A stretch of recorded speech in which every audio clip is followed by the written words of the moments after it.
자, 주제 통합 4, 5, 6, 7강. 오늘 4개 질문. 자, 그리고, 선생님 아까 영상 찍기 전에 말씀드렸던 것처럼 내일은, 육모 대비 문학, 우리가 수능 모의고사식 풀이, 수업을 할 거예요. 알겠지? 자, 그러면 238페이지 4강부터 갈 건데, 오늘 지문들 보니까 뭐 인문, 철학, 사회, 문화, 과학, 기술 역시 이번에도 다 이렇게 좀 여러 가지 영역들 하나씩 다 보게 될 것 같네. 자, 일단 인문, 철학 지문인데 내가 봤을 때 오늘 4개 지문 가운데 요 4강이 제일 조금 까다롭지 않았나 생각을 해. 아무래도 좀 인문적인, 그치? 철학적 내용들 나오니까. 자, 되게 좀 사고도 좀 이해도 좀 해야 되고, 그지? 범주도 맞춰야 되고. 요게 또 이제 워딩들이 뭐 사변 이런 워딩들도 나오니까 또 힘들게 느껴진단 말이야. 어쨌든 그러면 가의 1단락 한번 읽어볼게. 자, 20세기 후반 구조주의와 포스트 구조주의의 영향으로 실제를 인식 주체와의 관계에 의해 파악하려는 경향이 강해졌다. 어쨌든 이거 시간적 표시 나왔으니까 구조주의, 포스트 구조주의의 영향으로 실제, 이거는 늘 나오잖아 우리. 실제로 뭐하는 것들, 존재하는 것들, 그지? 자, 요것들을 인식 주체와의 관계에 의해 파악하려고 했대. 어쨌든 그 뭐 이유 원인은 요런 지금 경향들하고 그치 연결되는 건데, 다만 여기 있는 인식 주체, 자 우리 철학에서 인식 주체 결국 우리가 뭐 생각하는 존재들 얘기하는 거야. 쉽게 얘기하면 누구 얘기하는 겁니까? 사람, 인간 얘기하는 거야. 맞지? 그러니까 실제로 존재하는 38페이지. 그래서 실제로 존재하는 대상을 인간과의 관계에 의해서 파악하려는 경향이 강해졌다. 이제 이런 관계들이 궁금하단 말이야. 그치? 어떤 관계로 볼 것인가? 대등하냐, 종속이냐, 그치? 이런 어떤 제 관계들이 나올 거니까. 이른바 상관주의로 불리는 거, 상관관계 이런 얘기하는 거겠지, 그치? 그래서 불리는 이러한 입장은 주체와 대상 간에 일단 봐봐. 불가분의 관계가 아까 내가 관계 딱 물음표 띄우고 가니까 뒤에 구체 붙여주잖아. 맞지? 불가분이란 나눌 수 없다 이런 뜻이에요. 맞지? 그러니까 쉽게 얘기하면, 자, 실제가 있대. 그리고, 자, 이것을 사유하는, 인식하는 주체 인간이 있는데, 얘네들이 나눌 수가 없대. 분리가 안 된다. 그치? 그럼 어쨌든, 실제는 인간이 있으면 인간 실제 뭐, 이런 것도 관계 아닐까 싶은데. 그치?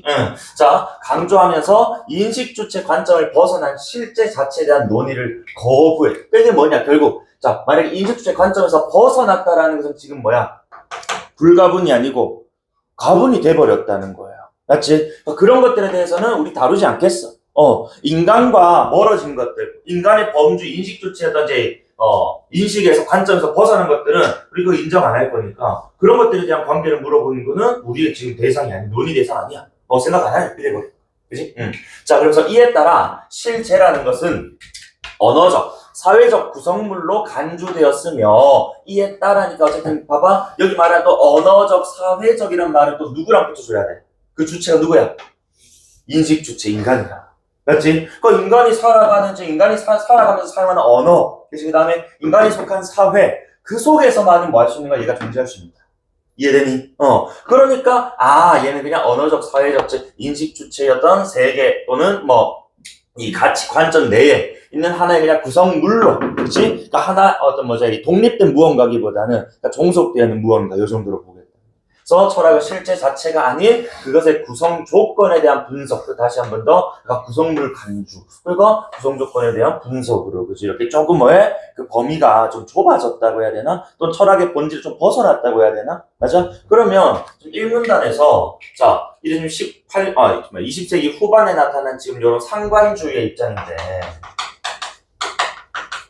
상관주의 철학에 따르면 결국 이제 철학의 범주가 좀 좁아져 버렸단 말이야. 그럼 이런 것들은 철학의 대상이 그냥 이미지적 편성으로 그냥 화살표를 좀 표현할게요. 그러니까 좁아져 버렸으니까 이건 진정한 철학의 본질이 아니라고 봐야 되지 않겠어? 일종의 무슨 상황이야? 피해 상황. 그렇지? 그러니까 여기에 대한 또 뭐야? 그래, 뭐 반박의 글이라든지, 그렇지? 또는 뭐 새로운 이론이라든지 나올 수밖에 없는 패턴이다. 1문단 딱 읽었어요. 이해되니? 그러니까 어쨌든 자, 이런 상관주의에 맞서서 뭐가 나왔는지. 자, 여기 좀 주목해서 2문단 한번 가보면은, 그러나 이러한 상관주의적 사고가 철학을 인간 중심적 편견에 가두고 있다. 그러니까 봐봐. 그러니까 우리가 인문 철학지면 철저하게 범주 층위 맞추기야. 여기 말하는 인간 중심적 편견이란 결국 뭐겠어? 불가분의 관계. 그렇지? 인간, 우리 주체, 인식 주체의 관점 벗어나면은 거부해버린단 말이야. 그지? 인간이 받아들이지 못하는 것들에 대해서는 안 다루겠다. 그건 철학 대상이 아니라, 실제가 아니다. 그지? 너무 인간적 아니냐. 그런 비판, 그지? 자, 그래서 너무 인간 중심이다. 이런 것들에 대한 비판이 제기가 됐고, 이 흐름의 중심에 있는 사변적 실제론. 이게 가지문의 핵심 키워드겠지, 결국에. 맞지? 응. 그러니까 뭐 이런 키워드를 1문단에 바로 던지고 시작하는 경우도 있습니다만은 1문단 빌드업 치고 이제 2문단 초반쯤에 던져주는 경우도 있다. 어쨌든 자, 사변적 실제론. 내가 아까 얘기했지만은 이 사변이라는 건 여러 워딩 평상시에 안 쓰는 단어들이에요. 우리가 뭐 가끔 비문학 읽을 때 만나게 되는 그런 워딩들 보니까 이 참 되게 낯선 워딩인데, 그러니까 사변이라는 게 우리가 사자가 생각사자, 그지? 변자는 우리가 뭐 하는 거야? 뭐 구별하고, 그지? 이렇게 뭐 받아들이는 거, 인식하는 겁니다. 결국에 사변적 실제론이란 이 사변이라는 게 조금 더 쌤이 그 밑에 지문의 내용을 좀 가져서 읽으면은 철저하게 이성과 논리적으로만 판단해서 받아들이라 이런 거. 즉, 이 말은 뭐다? 그래. 이게 지금, 진짜 속된 말로 얘기해서, 자, 우리가 지금 아직도 발견되지 않은 뭐 행성, 막 여러 가지가 있을 수 있어. 그지? 그거 우리 인간이 인식 못했다고 걔네 없다고 할 수 있는 거야? 우리가 발견은 못했지만 어딘가에 지금 빛이 나고 있다고. 그지? 그러니까 그런 것들에 대해서 우리가 직접 경험하고 과학적으로 뭐 검증할 수는 없습니다만은 이러이러한 어떤 이제 여러 가지 논리적인 근거들을 바탕으로 했을 때 걔네 충분히 존재할 수 있겠다. 라고 방구석에도 판단할 수 있고, 직접 안 보고. 그지? 그러니까 사변적 실제론이라는 게, 조금 더 쉽게 얘기하면, 인간과는 그치, 관련이 없이 무관하게도 그치, 실제하는 게 있을 수 있다. 이런 뜻이고. 맞지? 그런, 대상을 우리는 뭐 할 수 있다. 사변적으로 받아들일 수 있다. 이런 뜻이거든. 그러니까 워딩 좀 어려웠지만은, 이런 워딩들 나오게 되면 이게 지금 개념어잖아. 그 개념어는 이제 우리 항상 추상이라고 한단 말이야. 맞아? 그럼 내가 항상 또 얘기하는 뒤에 뭐가 구체가 붙어요. 그치? 범주를 맞춰주면 된다고. 항상 모르는 워딩 나오면은 쫄지 말고 뒤에, 그치? 동의어, 층이 같은 표현들, 요거 계속 찾아가면서 읽어주셔야 돼. 자, 어쨌든, 봐봐. 인식 주체와 무관하게 존재하는 실제가 있다. 그래, 좋아. 아까 전에 무관했어야 됐거든. 그치? 근데 여기서는 무관하게 존재하는 실제가 있다. 그 다음에 철학은 그것에 대해 사변적으로 사유할 수 있어야 된다고 생각한다. 이론적으로. 그래서 이성적으로, 논리적으로. 그래서 여기서 사변적 사유라는 걸 설명해주자. 자, 실험이나 관찰과 같은 과학적 방법이 아니야. 순수한 철저하게 내 생각. 그치? 쌤 옆에 뭐야? 그거 혹시 모르죠? 층이 범주를 맞지. 이거는 뭐 내용은 필요 없네. 자, 그래서 이성적 사유를 통해서 존재 본질에 접근하려는 것을 의미하더라. 그래, 얘네는 너무 인간에만 집착해. 그치? 자, 그러니까 다시 이거 조금 층이 짝 이제 맞춰서 표현하면은 아까 위에 상반주의는 분리가 안 된다고 했지만은 여기서 지금 분리라는 말 쓰진 않았지만 사실상 여기서 그냥 분리 가능해. 그치? 독립적으로 존재할 수 있어. 인간의 의식과는 무관하게. 이런 말들이 너희들 머릿속에 떠올랐어야 돼. 그치? 이게 지금 사실상 뭐의 대립이야? 이양 대립이잖아. 맞아? 그러니까 A라는 게 나왔고, 그런 A에 대한 비판으로 B가 나왔으니까, B에 이제 입장은 적어도 A에서 나왔던 거지? 이야기에 반대여야지. 맞아. 또는 새로운 거거나. 그러니까 플러스 알파가 나올 수도 있지만, 기본적으로 나 A의 지금 관점에서 가져야 된다. 맞지? 자, 어쨌든, 다시 말해, 같은 말, 사변적 실제로는 인간의 경험에 기반한 인식 있잖아요. 그 경험에 기반한 인식이 뭐야? 우리 감각. 말 그대로 눈으로 보고 손을 만질 수 있는 그런 것들. 너머에 존재하는 실제. 이 너머에 존재하는 우리가 흔히 초월한다라고 하잖아? 그지? 우리가 감각으로 받아들일 수가 없는. 그지? 감각으로 경험하지 못한 어떤 세계. 우리가 보진 못했고, 만지지 못했고, 맞지 못했지만, 존재하는 무언가 있을 수 있단 말이야. 그치? 그런 것들을 대상으로 삼아서, 이성의 논리를 바탕으로 탐구, 이게 뭔데? 사변하는 거예요. 이겁니다. 결국 다 같은 사변적 사유란, 그치? 이성을 통해서 본질에 접근. 그치? 그 다음에, 자, 여기 다시 말해 또 같은 말이야. 경험에 기반한 인식 너머에 존재하는 실제, 즉 우리가 보지 못했어도 살아있을 수 있는, 그치? 존재할 수 있는 그 무언가에 대해서 이성의 논리, 사유를 바탕. 그치? 이게, 이성적 사유, 이성적 논리, 이게 지금 다 사변의 그치? 동의어, 청의 같은 표현이구나? 라고 하고 넘어갈 수 있었어요. 맞지? 응. 그러니까 내가, 이 비문학 수업할 때마다 얘기하면, 원래 과학기술이, 조금 이제 여러 벅찬 친구들 되게 많은데, 실제로 수능에서, 오답률 높은 문제, 비문학 지문들 꼽으라면 웬만하면 인문 철학 지문들입니다. 또는 논리학 포함해가지고. 요런 사고들 그 현장에서 쉽게 안 되면 이게 시간 엄청 잡아먹어요. 만만하게 보여요. 그렇지? 요런 사고 자꾸 해주셔야 되고, 이번 오모야 지금 컷이 너무 높아서 내가 봤을 때 큰 의미는 없는 것 같은데, 육모는 이제, 여러분 좀 의식하셔야 됩니다. 어쨌든, 내가 이제 비문학은 이제 소특징 가지고 계속 할 거고, 문학은 당분간 이제 모의고사식으로, 수능식으로 수업할 거야. 알겠지? 자, 다음. 자, 보자. 그래서 실제를 단지 인식의 산물로, 여기서 말한 인식의 주체는 결국 누구라고? 인간이겠지. 그지? 인간의 인식의 산물로 되돌리고자 하는 상관주의적 사고, 즉, 인간의 의식으로만 그지? 실제를 보려고 했던 상관주의적 사고를 넘어서려는 이러한 시도는 그지? 왜 인간의 의식과 무관하게 존재한다고 했단 말이야. 무관하게. 그치? 이런 시도는 철학의 권한을, 그치? 다시. 이 실제에 대한 철학의 권한을 회복하고자 한다. 왜? 아까 상관주의 때는 실제라는 것을 지금 그냥 단순 구성 요소 정도로 봐. 그치? 이 세 개에. 그런데 진짜 철학은 뭐 해야 된다고? 그래, 이 실제를 그치? 진짜 대상으로 삼아서 요 놈을 탐구해야 되는 것이지, 이 놈을 부속품, 구성품으로 이제 판단해서는 안 된다. 요런 뜻이고. 그래서 철학은 인간의 언어나 제도, 문화의 산물로만 다시 머무르지 말고 세계 그 자체를 사유하는 작업이 되어야 한다는 것이다. 그렇지. 이 지금 봐봐. 언어나 제도의 산물로 본다는 거 아까 위에 구성물. 그치? 상관주의적 관점, 구성 조건에 대한 분석으로만 볼 것이 아니고 그 자체를 생각할 수 있어야 된다. 그치? 요런 뜻. 그럼 다시 한 번 더 말씀드리면, 정리 좀 하자면, 자. 어쨌든 우리 이렇게 분리가 가능했다라는 말은 인간의 의식과 무관하게 그치? 존재할 수 있다라는 뜻이었고, 지문에 따르면 그 다음에 사변적 실제론에서는 철저하게 이 사변이라는 워딩이 좀 중요한 키워드였는데, 우리 구체적인 의미가 뭐냐, 계속 같은 층위 맞추는 범주들 뭐냐 묶어봤을 때 나오는 게 지금 이성적 사유, 논리적 판단, 그치? 요런 워딩들이. 그러면서 이 실체라는 것과 인간의 의식과 무관하게 존재하기 때문에 우리의 인식, 그치? 너머에 존재할 수도 있단 말이야. 그런 것들에 대해서 자꾸 우리가 하자? 이성적으로, 논리적으로 접근해서 분석하자. 그리고 이 실체라는 것을 그래, 구성 요소로 보지 말고 그 자체를 철학의 대상으로 삼자. 그치? 요런 뜻이야. 이해되나? 자, 그 다음 3문단. 하고, 인문철학 지문 또 빼놓을 수 없는 구조가 뭡니까? 그래, 철학자들. 그지? 또는 어떤 이론, 입장들 소개하는 내용이에요. 그래서 3문단, 4문단은 이 내용들을 소개하는 장면입니다. 자, 오케이. 그래서 브라시에는 이러한 입장을 대표하는 철학자.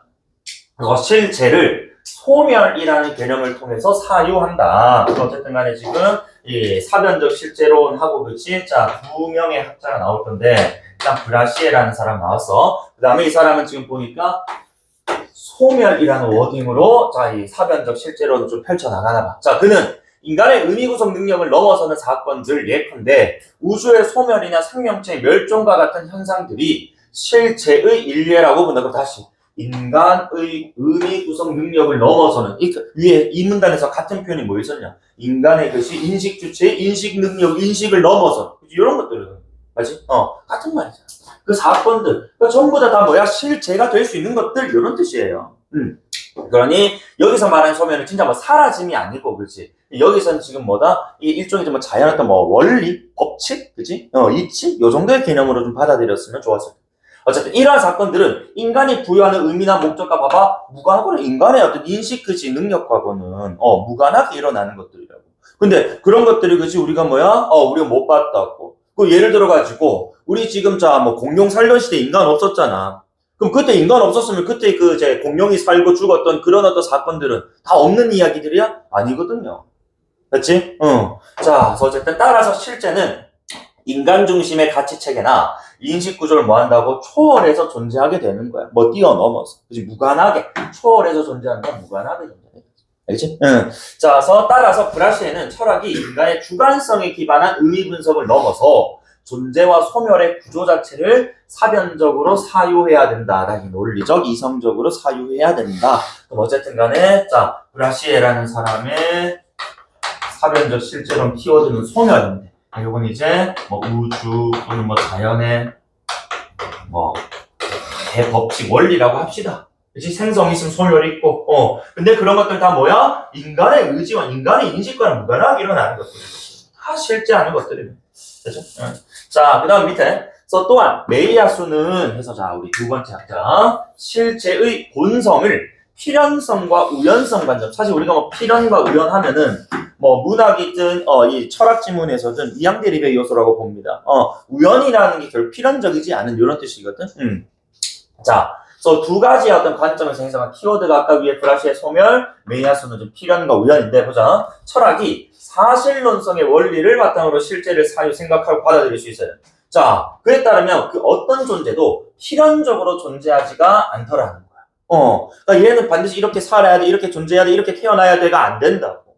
그냥 우연히 뭐야, 눈 떠보니까 내가 엄마 아빠의 그치, 뭐 자식으로 태어나 있고, 그치, 어떤 물건으로 만들어져 있고, 그러더라는 거야. 자, 어떤 이유도 없이 단지 뭐야, 우연적으로서, 그치, 사실로서, 그렇게 존재할 뿐이라고. 그 거창한 의미 부여할 필요 없다는 거. 사실 요런 워딩들 우리가 인문철학 지문에서 되게 자주 나왔던 워딩. 그러니까 이게 뭐냐면 일종의 다르게 표현하면은 자의적이라고도 해. 뭐 언어철학 이런 데서는. 이게 자의적이라는 게 필연적이지 않다라는 거거든. 그러니까 우리가 지금 요거 사실 뭐 분필이라고 부르잖아.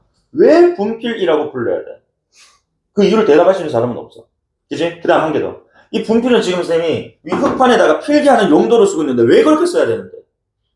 그렇게 안 써도 되잖아. 그치? 그러니까 다 그냥 자의적, 임의적, 우연적으로 그냥 결정되고 그렇게 된 것을 우리가 그냥 사용하고 이렇게 할 뿐이야. 그렇게 생겨먹은 거라고.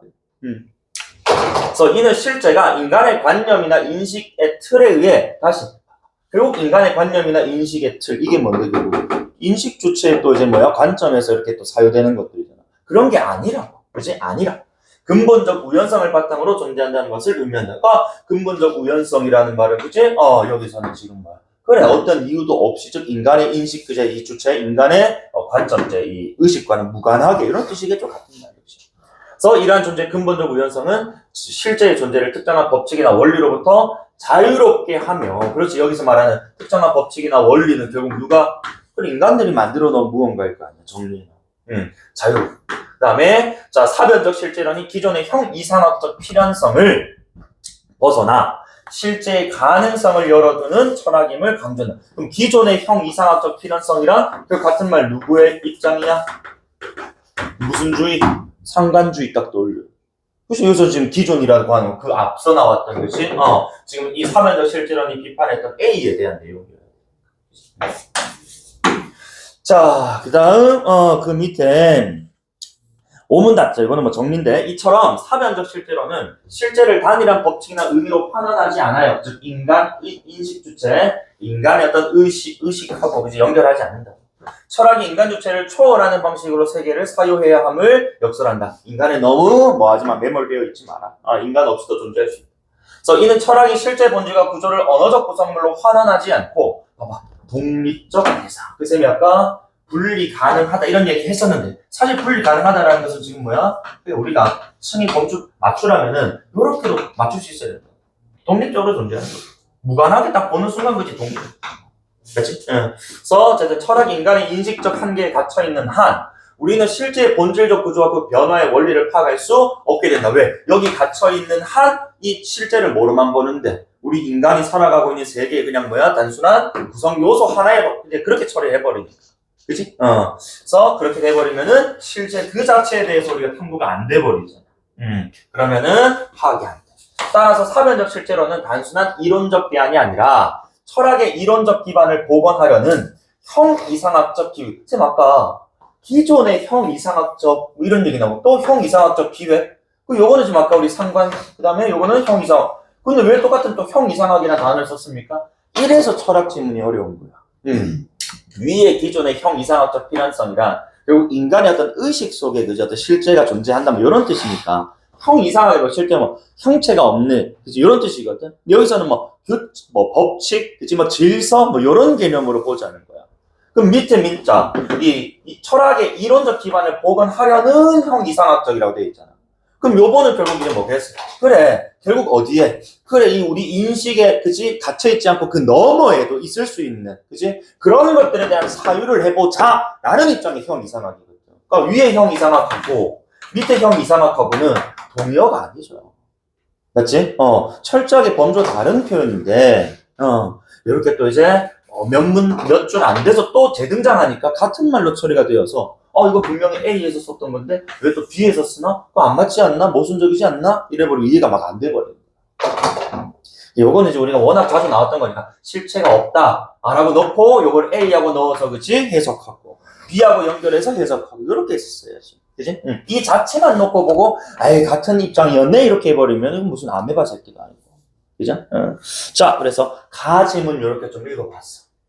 오케이? 자 주통이기 때문에 어쨌든 자 우리 나짐은도 결국에 이제 이 철학의 어떤 제 사유 그치? 자 또는 좀 더 딥하게는 이 철학적 사변적 실제론 요놈을 가지고 또 이제 얘기할 수도 있거든요. 그래서 나지를 한번 읽어볼게. 실제 사변적 실제론으로 시작한단 말이야. 그래서 요건 이제 자 보자. 나짐은 이 과연 이 사변적 실제론을 서포트하는 것인지 또 여기에 대한 또 이제 문제 제기를 하는 거 요것도 한번 봐야 될 것 같아. 보자. 철학이 상관주의적 전통에서 이렇게 좋아. 자 아까 우리 A로 잡았던 거지. A에서 벗어나서 실제 자체를 사유할 수 있는 가능성 제시하며 철학적 담론의 집행을 넓혔다는 평. 그럼 요거 약간 뭐야? 파시브네. 긍정이네. 그 다음 바로 꺾어버리자. 그치? 하지만 실제가 주체 인식과 전면적으로 아까 내가 분리라고 어디를 써? 그치? 아까 분리 위에 가문단에서 뭐라 썼어? 분리 대신에 독립이라는 단어 썼거든. 그치? 같은 말로 다 묶어줬어야 돼. 분리, 독립되어, 독립적으로 존재한다고 보는 입장이 과연 철학적으로 정당한가에 대한 비판, 이 적지가 그럼 다시 요거 우리가 C라고 잡자. 그치? 그러면은 요걸 좀 보니까 철학적 지금 다시 사변적 실제론이 실제와 인간이 지금 독립적으로 존재한다라는 입장이었는데 다시 이거는 뭐야? 상관주의적 센스를 좀 가지지 않느냐는 거지. 왜? 이 말은 봐봐. 결국 이제 주체 인식 인간의 어떤 인식과 전면적으로 분리되어 독립적으로 존재한다? 그런 것이 철학적으로 정당한가? 왜? 저런 실제를 탐구하는 건 주영아 누구여야 돼? 인간이어야 돼. 그러니까 실제가 인간과 무관하게 존재하는 거 이런 것들 부정 안 할게. 근데 어떻게 사람 없이 그 우주에 대한 탐구, 이제 생명의 어떤 탄생과 죽음에 대한 탐구 이게 어떻게 가능하냐 이거야. 그렇지? 그래서 상관주의적 입장이라고 보기는 좀 어렵고 상관주의랑 좀 비슷하게 생겼지만 어쨌든 인간과 실제와 인간이 있으면 그치? 물론 이런 지금 이제 철학적 담론의 집행 오케이 인간의 그치? 인식과 무관한 어떤 실제가 있을 수 있다. 다만 이 실제에 대한 탐구는 누가? 인간이 해야 된다. 그치? 그래서 인간이 없이 실제에 대한 철학적 탐구가 정당한 것인가에 대한 비판이 시작합니다. 그래서 이러한 비판은 실제 존재 가능성에 대한 부정이 아니라고 봐봐. 존재 가능성에 대한 부정이 아니라. 그치? 그래, 실제는 무유관하게, 그치? 존재할 수 있어. 인간과 무유관하게. 그런데, 실제를 사유하는 이제 뭐에 대해서? 그래. 인간 없이 어떻게 저걸 사유하는데? 라는 태도적 측면에 대한 반성에서 시작되었다라고 이야기를 하고 있네요. 이해됩니까? 자, 그 다음, 가브리엘이라는 사람이 이제 등장하네 또. 사변적 실제론이 전제하는 실제 개념이 지나치게 독단적이라고 본대. 가브리엘이, 비판 좀 해. 이거, 너무, 그치? 실제 중심으로만 좀 가는 것 아니냐. 가브리엘. 그래서, 그는 실제가 단일하고 외재적인 실체로 존재한다기보다 다양한 의미의 장 속에 드러나는 방식으로만 파악이 될 수가 있다. 그럼 어쨌든, 이 의미의 장이라는 게 또 기호화되어 있으니까. 결국 이제 이 의미의 장이란, 지금 딱 만났을 때는 추상적이지만, 너희가 머릿속으로는 이미 지금 뭐야? 일문단의 내용을 바탕으로 했을 때 결국 이게 뭐 이 의미의 장이란 사람들이 살아가는 지금 뭐 세계 속에서 그렇지? 다양한 의미로서 우리가 뭐야? 그 실제를 대해야 된다. 태도적인 측면이라고 봐야지. 그치? 응. 자, 봐. 다시 말해. 같은 말이야. 앞문장 추상적이니까 뒤에 부채 붙여준다. 봐봐. 우리는 누구야? 인간이지. 인간. 그치? 인식주체. 실제를 이해하고 사용하는 방식은 항상, 이런 내가 이 단적인 표현, 항상, 그치? 뭐 이런 전칭, 모두, 모든, 이런 것들 항상 조심해야 된단다. 응. 자, 그래서 특정한 의미 맥락에 의해, 여기서 말하는 의미 맥락 같은 말 네 글자 뭐야? 의미의 장이지. 그치? 에 의해 조건 지어지며. 자, 이러한 의미의 장은, 봐봐, 이러한 의미, 이런 특정한 의미 맥락은 주체의 인식 및 문화적 배경과, 즉, 사람과 긴밀하게 관련이 있다 이거예요. 그러니까, 자, 이 의미의 장을 통해서 뭐 한다고? 그래, 실제를 우리가 뭐야? 받아들인다는 거야. 이해되니? 자, 그런데 그 의미의 장이란 결국 뭐야? 인식 주체가 지금 살아가고 있는 배경들하고 긴밀한 관련을 맺을 수밖에 없다 이거야. 그건 실제를 이해하는 데 있어서 사람이 뭐야? 빠져버리면 안 된다는 거지. 자, 따라서 실제가 독립적으로 존재할 수 있어. 그래, 오케이, 좋아. 그래, 사회적 실제로 내가 그 독립 얘기했잖아. 그렇게 할 수는 있어. 존재는 그렇게 할 수 있다 하더라도 탐구를 하기 위해서는, 그치? 그 의미를 부여하는 구조. 여기서 말하는 의미를 부여하는 구조. 네 글자 뭐야? 의미의 장. 맞지? 이것만 딱 맞추면 뭐 가지문이 조금 까다로웠지 나지문 좀 수월했어. 그렇지? 근데 가만 봐봐. 가지문을 지금 비판하는 내용이잖아, 나지문이. 그 가가 이해가 안 되면은 쌤이 나가 보면 쉽다고 했습니다만은 이게 쌤이 꼬여버리는 거야. 그 주통에서 시간이 은근히 많이 걸린다. 철학지문이. 자, 다음. 그래서 이런 입장에서 볼 때 사변적 실제론이 주장하는 탈상관주의는 그 상관주의에서 벗어나자는 거지, 그지? 약간. 그래서 오히려 철학이 다루어야 할 가장 본질적인 문제인 실제 의미 구성 과정을 배제해 버림으로써 철학적 설명력을 약화하죠. 아까 뭐야? 정당성을 그지? 얻기가 좀 어려워진다. 즉 다시 실제 의미 구성 과정이라는 게 여기서 말하는 자 가브리엘을 말하고 싶은 이건 뭐야? 의미를 부여하는 구조 안에 있어야 된다. 즉 의미의 장 속에서 해석돼야 된다. 근데 그것을 인간과 관련 지었는데 그걸 지금 뭐야? 사회적 실제론에서는 그치? 독립, 분리, 그치? 무관하게 존재 요렇게 하다 끝내버렸기 때문에 인간의 그치? 이런 배경들을 너무 간과한 것 아니냐. 그래서 다시 그래서 가브리엘에게 실제는 단순한 외적 실체가 아니라 언어와 문화, 인식의 틀 같은 말 또 뭐야? 의미의 장 계속 같은 말. 그렇지? 드러나는 것이고 철학은 그러한 구조들을 그런 의미의 장 속에서 드러나는 다양한 의미들을, 구조들을 분석하는 방식으로 실제에 대한 태도를 가져야 된다. 실제를 이해해야 된다. 탐구해야 된다. 이런 뜻이죠. 그렇지? 가브리엘 뭐야? 의미의 장. 알겠지? 근데 이 의미의 장은 인간이 살아가는 사회문화적 배경이야. 그렇지? 그러니까 인간 배제는 안 돼. 자, 그럼 두 번째. 자, 페라리스라는 사람이 나와. 3번.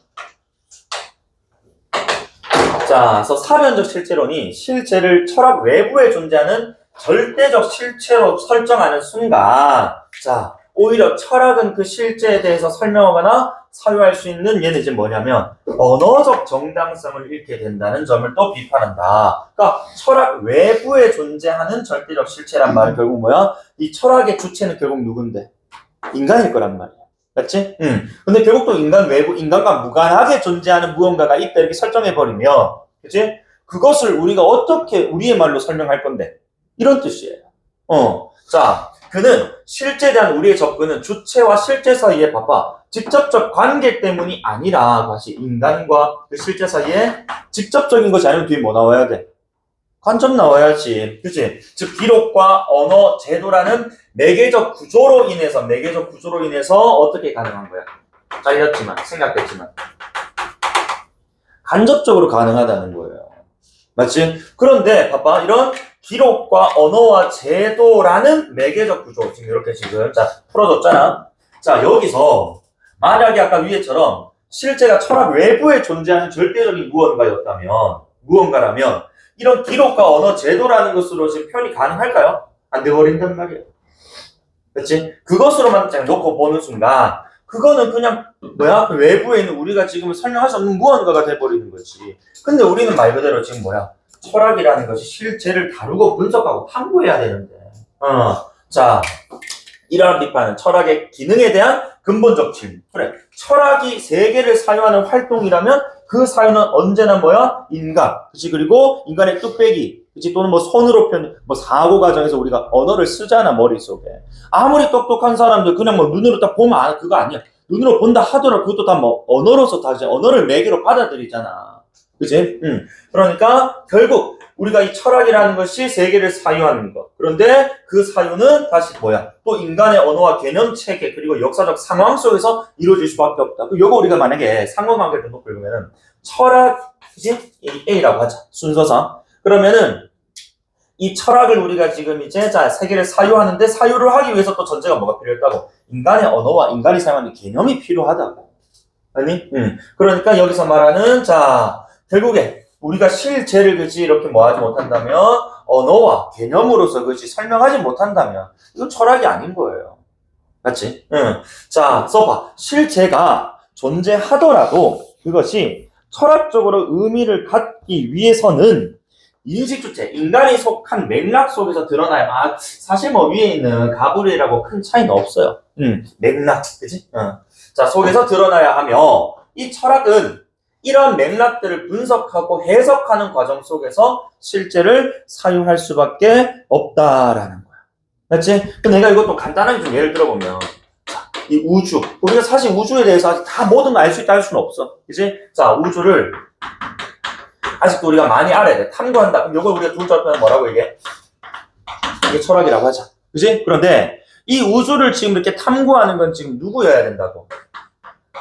인간이어야 된다고. 그치? 그러니까 이 과정에서 인간이 지금 뭐야? 언어를, 그치? 또는 언어를 통한 뭐 기록을 할 것 아닙니까? 맞지? 그러니까 이런 과정에서 이 언어나 기록은 이렇게 또 인간이 살아온 지금 뭐예요? 여러 맥락이 반영될 수밖에 없다는 거야. 안 그러니? 그러니까 여기서 그치? 이런 것들을 배제를 해버리면 그치? 자 봐봐. 그러니까 존재하더라도 철학적 의미 갖기 위해서는 이렇게 돼야 되는데 만약에 존재한다 해서 끝나고 그치? 철학적인 의미를 부여하지 못한다. 즉 인간의 지금 맥락을 반영하지 못한다. 그건 의미 없는 거야. 그치? 그건 철학이 안 된다. 자 그러면서 어쨌든 자 결국에 맥락 분석을 잘 해야 된다. 이런 맥락을 배제해서는 안 된다. 이런 뜻이에요. 그래서 다시 언어적 정당성이라고 했는데 쉽게 얘기해서 역시 이것도 우리 인간이 살아가는 뭐를 고려하자, 맥락 고려하자 이런 뜻이었다. 자 그러면서 어쨌든 마지막 저 사변적 실제로는 실제에 대한 철학적 관심을 회복하는 의의를 지닙니다. 그렇지. 실제가 인간에 그치 유관한 것뿐만 아니라 무관한 것도 포함한다라는 그런 의의를 가져. 이건 아까 1문장이랑 똑같네. 그치? 시작은 자 하지만 그것이 제안하는 탈상관주의적 방식은 철학의 언어적 인식론적 조건을 간과한 채 실제 자체에 도달할 수 있는 일종의 뜬구름 잡는 얘기. 이제 너무 순진한 얘기다라는 거예요. 인간 없이는 못한다 이거예요. 그지? 인식 주체를 배제해서는 그지? 철학의 어떤 제 목표에 도달할 수가 없다. 따라서 실제에 대한 철학적 사유는 주체와 실제 사이의 단절이 아니라 여기서 그 구분을 좀 잘해야 돼요. 그러니까 사변적 실제론에서 여기서 말했던 분리나 독립은 실제의 존재에 대한 어떤 입장을 밝히는 거였고, 그치? 그 밑에 있는 우리 자, 우리 그 나지문에 나왔던 가브리엘이나, 페라리스, 요 사람들이 지금 얘기하는 것은 지금 봐봐. 지금 이 주체와 실제 사이의 단절이 아니니까, 즉, 실제에 대한 탐구를 위해서라면은 주체의 인식, 주체의 맥락이, 그치? 주체가 속하는 어떤 저희 사유문화적, 역사적 맥락이 필요하다, 이겁니다. 이해되지? 네, 그러면서 결국 그 사이의 매개구조, 여기서 말한 매개구조는 가브리엘은 뭐였다고? 의미의장. 그치? 그 다음에 페라리스는 언어, 뭐 이런 것들. 통해서 그런 것들도 실제로 어떻게 드러나고 어떻게, 그치? 실제를 설명하는데 도움이 되는 이런 것들을 분석해줘야 돼. 알겠지? 응, 좋아. 자, 그러면은 주통 4강 이렇게 좀 마무리를 하고 뒤에 5강의 가지문만 읽고 좀 쉴게요. 시간이 조금 애매해서. 자, 그래서 문제 여러분 풀어보시면 되고, 자, 그래서 243페이지에 가나 이번에는 사회지문이에요. 요거 우리 사실 뭐 예전에 뭐 유분 나오고 그래가지고 나왔던 적 있는 지문인데 작년 수능에 주통에 사회가 나왔단 말이야. 줄곧 주제통합 이제 지문이 수능에 나온 이래로 계속 인문 철학이 주통 지문으로 나왔었거든. 뭐 동양 철학 뭐 이런 것들. 그런데 작년에 딱 사회 지문이 딱 나와버렸거든. 내가 올해는 뭐 점쟁이는 아니지만 내가 예상하기로는 그냥 다시 그 예년으로 돌아가지 않겠는가. 줄곧 해왔던 아마 인문 철학 지문을 또 패턴 줄 것 같아. 그래서 사회 지문은 이것도 뭐 일종의 뭐 넓은 측면에서는 이게 법 플러스 경제라고 할 수 있잖아. 사회지문은 단독으로는 마지막은 이제 경제가 한번 나올 것 같아. 법이 너무 많이 나왔어 지금. 그지?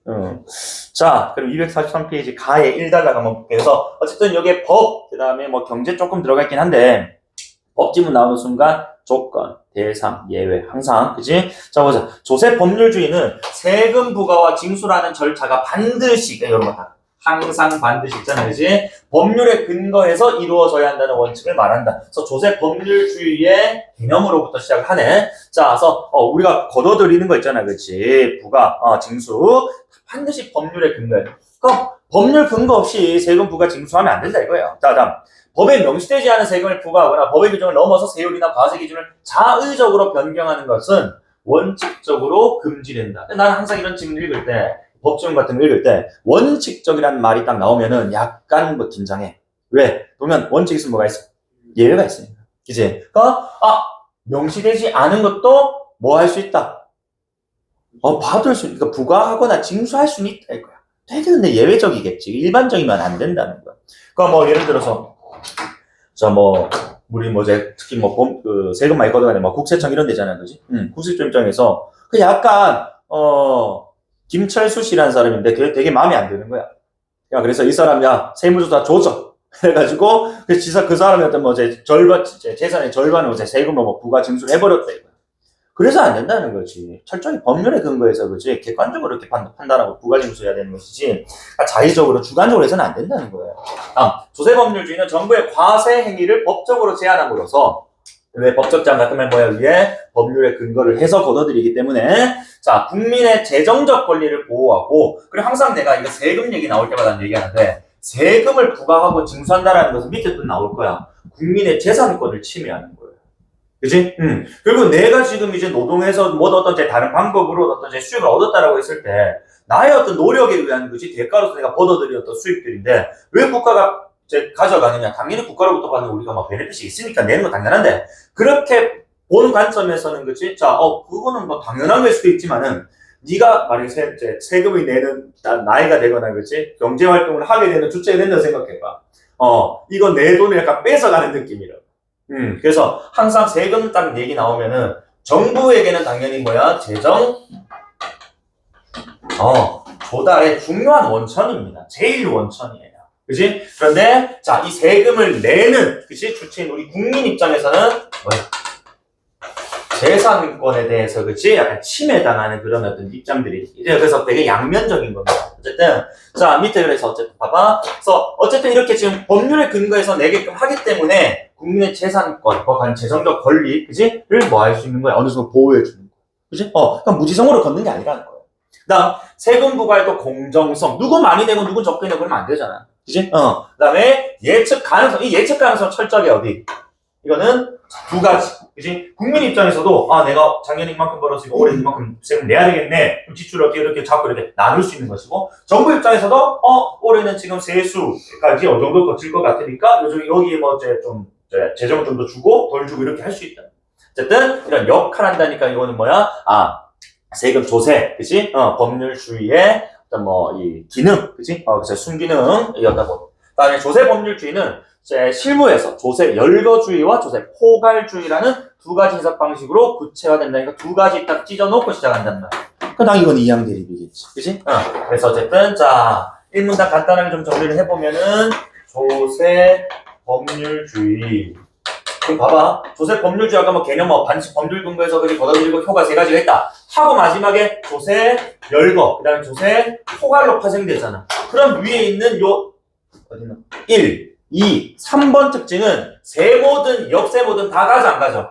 다 가지는 공통범주는 내가 항상 상위 범주면은 밑에 하위 범주들 무조건 뭐야? 상위 범주의 특성을 전제로 가져간다고. 그러니까 누구는 예측 가능성을 높이는데 누구는 낮춘다 이러면 안 된단 말이야.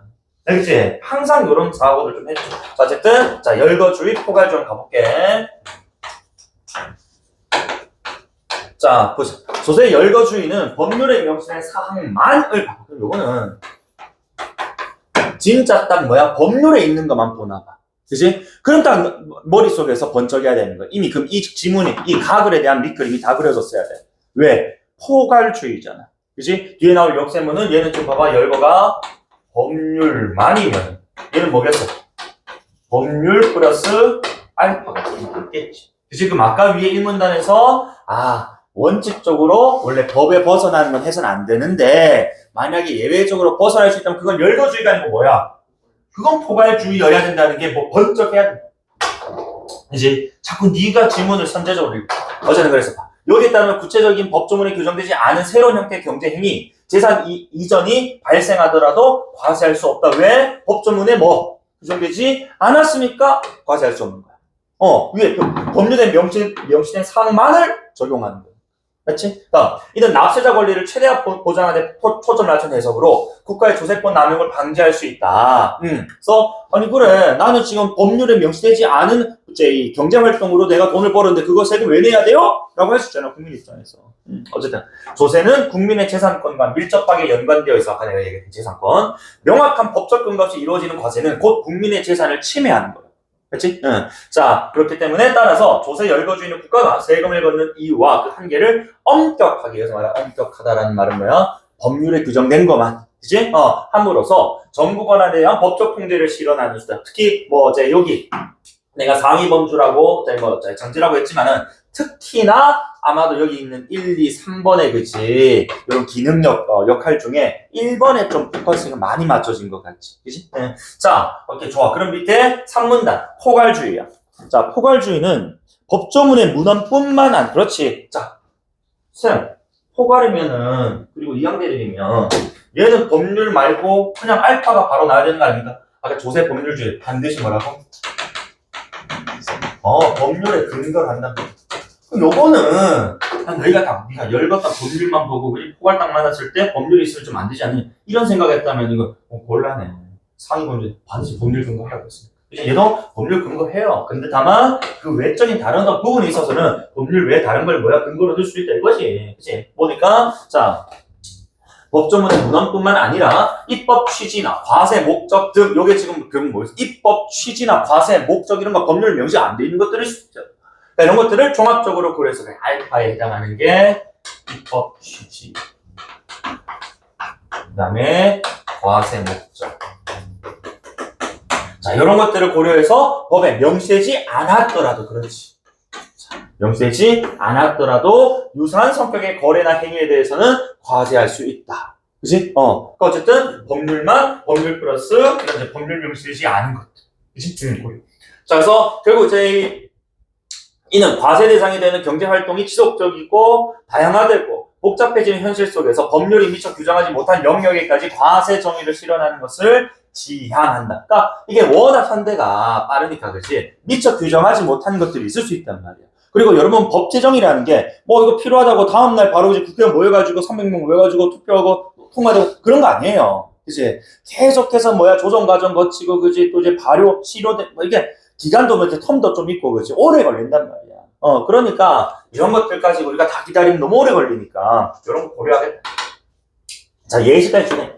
자, 예를 들어 새로운 형태의 금융상품이나 디지털 자산 거래와 같이 전통적인 이 세법 체계에 명시적으로 포함되지 않은 행위에 대해서도 기존 규정의 취지와 구조를 바탕으로 과세 가능성을 검토를 한다는 겁니다. 무조건 과세한다는 건 아니고 검토부터 일단 가능성을. 그다음에 자, 조세 포괄주의는 이러한 접근을 통해 과세 회피 가능성을 줄이고 유사한 경제적 실질을 가진 행위들 간의 조세 부담 형평성. 요건 아까 위에 기능의 두 번째 거네.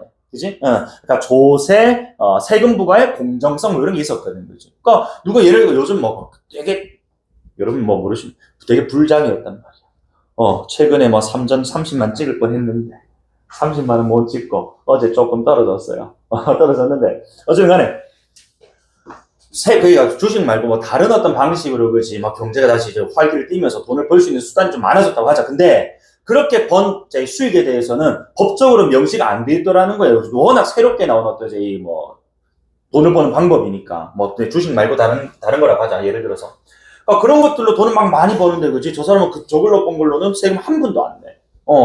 그러면은 약간 이제 번 것에 비해서 그지 너무 좀 적게 내는 것 아니냐라는 형평성, 공정성 문제가 나올 수 있다 이거거든.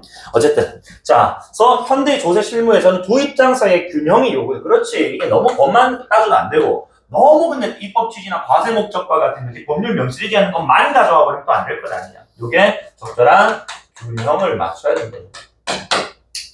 그래서 법률의 문헌만을 따를 경우에 이제 열거주의 새로운 유형의 경제행위나 재산 이전 방식에 대해서 과세 공백이 발생할 수 있고, 그다음에 반대로 법 해석이 지나치게 포괄적이다고 우리 그 조세 포괄주의겠지, 그지?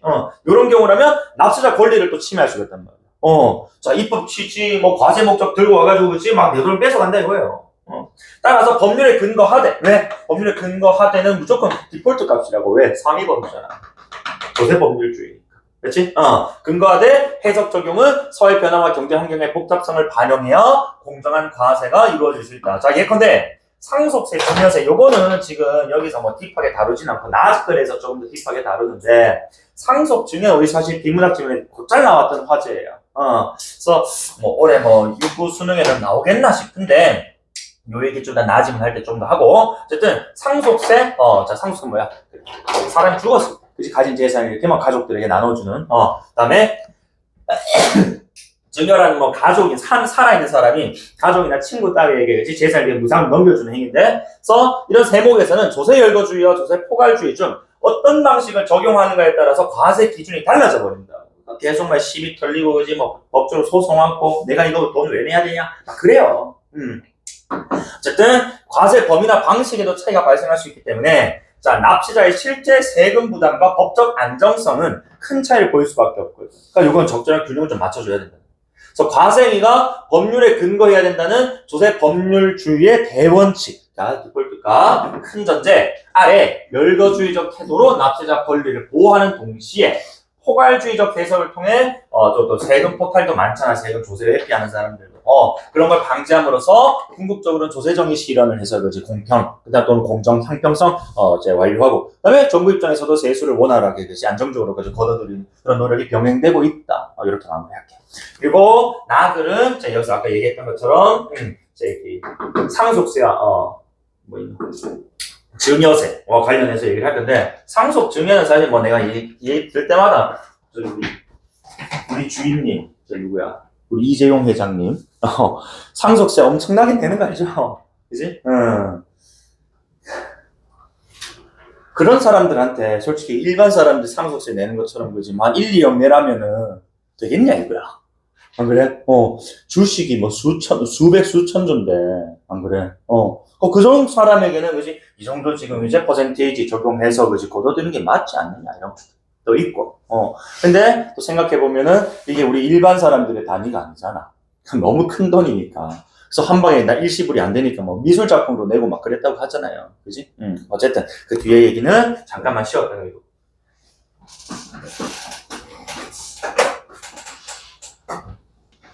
자, 그러면 주제통합 5강 나지문 한번 읽어봅시다. 일단 재산의 이전이란 지금 이제 뭐 이동하다 이런 게 있잖아. 개인의 경제적 지위를 변화시키는 중요한 사건이며 이는 조세제도의 핵심적인 영역 중 하나로 다뤄진다. 특히 아까 위에 예로 나왔던 거지 상속세와 증여세는 재산이 무상이 지금 뭐 공짜입니다. 그지? 이전될 때 부과되는 세금으로 어쨌든 요건 지금 조건이네. 다만 아까 얘기했던 것처럼 상속은 죽었을 때. 그지? 증여는 살아있으면서 그지? 무상 이전할 때 이런 차이가 좀 있다. 어쨌든 조세의 공평성과 부의 재분배를 실현하는 중요한 도구로 작용을 합니다. 누군가 이제 이렇게 상속받고 증여받으면 재산 늘어날 것이고 하니까 거기에 대한 또 세금 물리겠다. 그런데 이 두 세목은 본질적으로 유사하면서도 왜? 이건 이제 조건, 그지? 무상으로 이전된다는 다만 여기서 대놓고 그치? 부과 방식과 적용 기준에서 차이를 보인다. 대놓고 지금 여기서는 어쨌든 자 상속세, 그치? 벌세스, 증여세 이런 것들 지금 이렇게 찢어내겠다라는 거예요. 근데 일단 공통적으로는 부의 재산의 무상이전이라는, 그치? 그러면서 아까 위에 나왔던 뭐 핵심 영역, 그치? 공평성, 재분배, 실현, 중요 도구 이런 것 다 공통점이고 이제 세부 차이가 무엇인가? 자, 이 문단 상속세는 사망한 사람의 재산이 상속인에게 이전될 때 부과되는 세금. 그래서 항상 상속 얘기 나올 때 너희들 자 일단 요거는 우리 대상일 것이고 상속인이 그럼 누가 되는 거야? 이 재산이 상속인에게 이전되는 거니까 이거 죽은 사람이야 산 사람이에요. 즉 뭐 상속인이 뭐 하는 사람이야? 상속 받는 사람이지. 뒤에 우리 피상속인 나올 건데 이 피가 너희들 우리 그 피동 배웠잖아 1학년 때. 그치? 피가 강하다 있다 뭐 이런 뜻이에요. 그래서 우리가 피해자는 뭐를 입었어? 해를 입었고, 그치? 피고인은 고소를 그치 당했다 이런 뜻이거든. 그러니까 요 관점에서 보면 우리가 상속 지금 뭐야?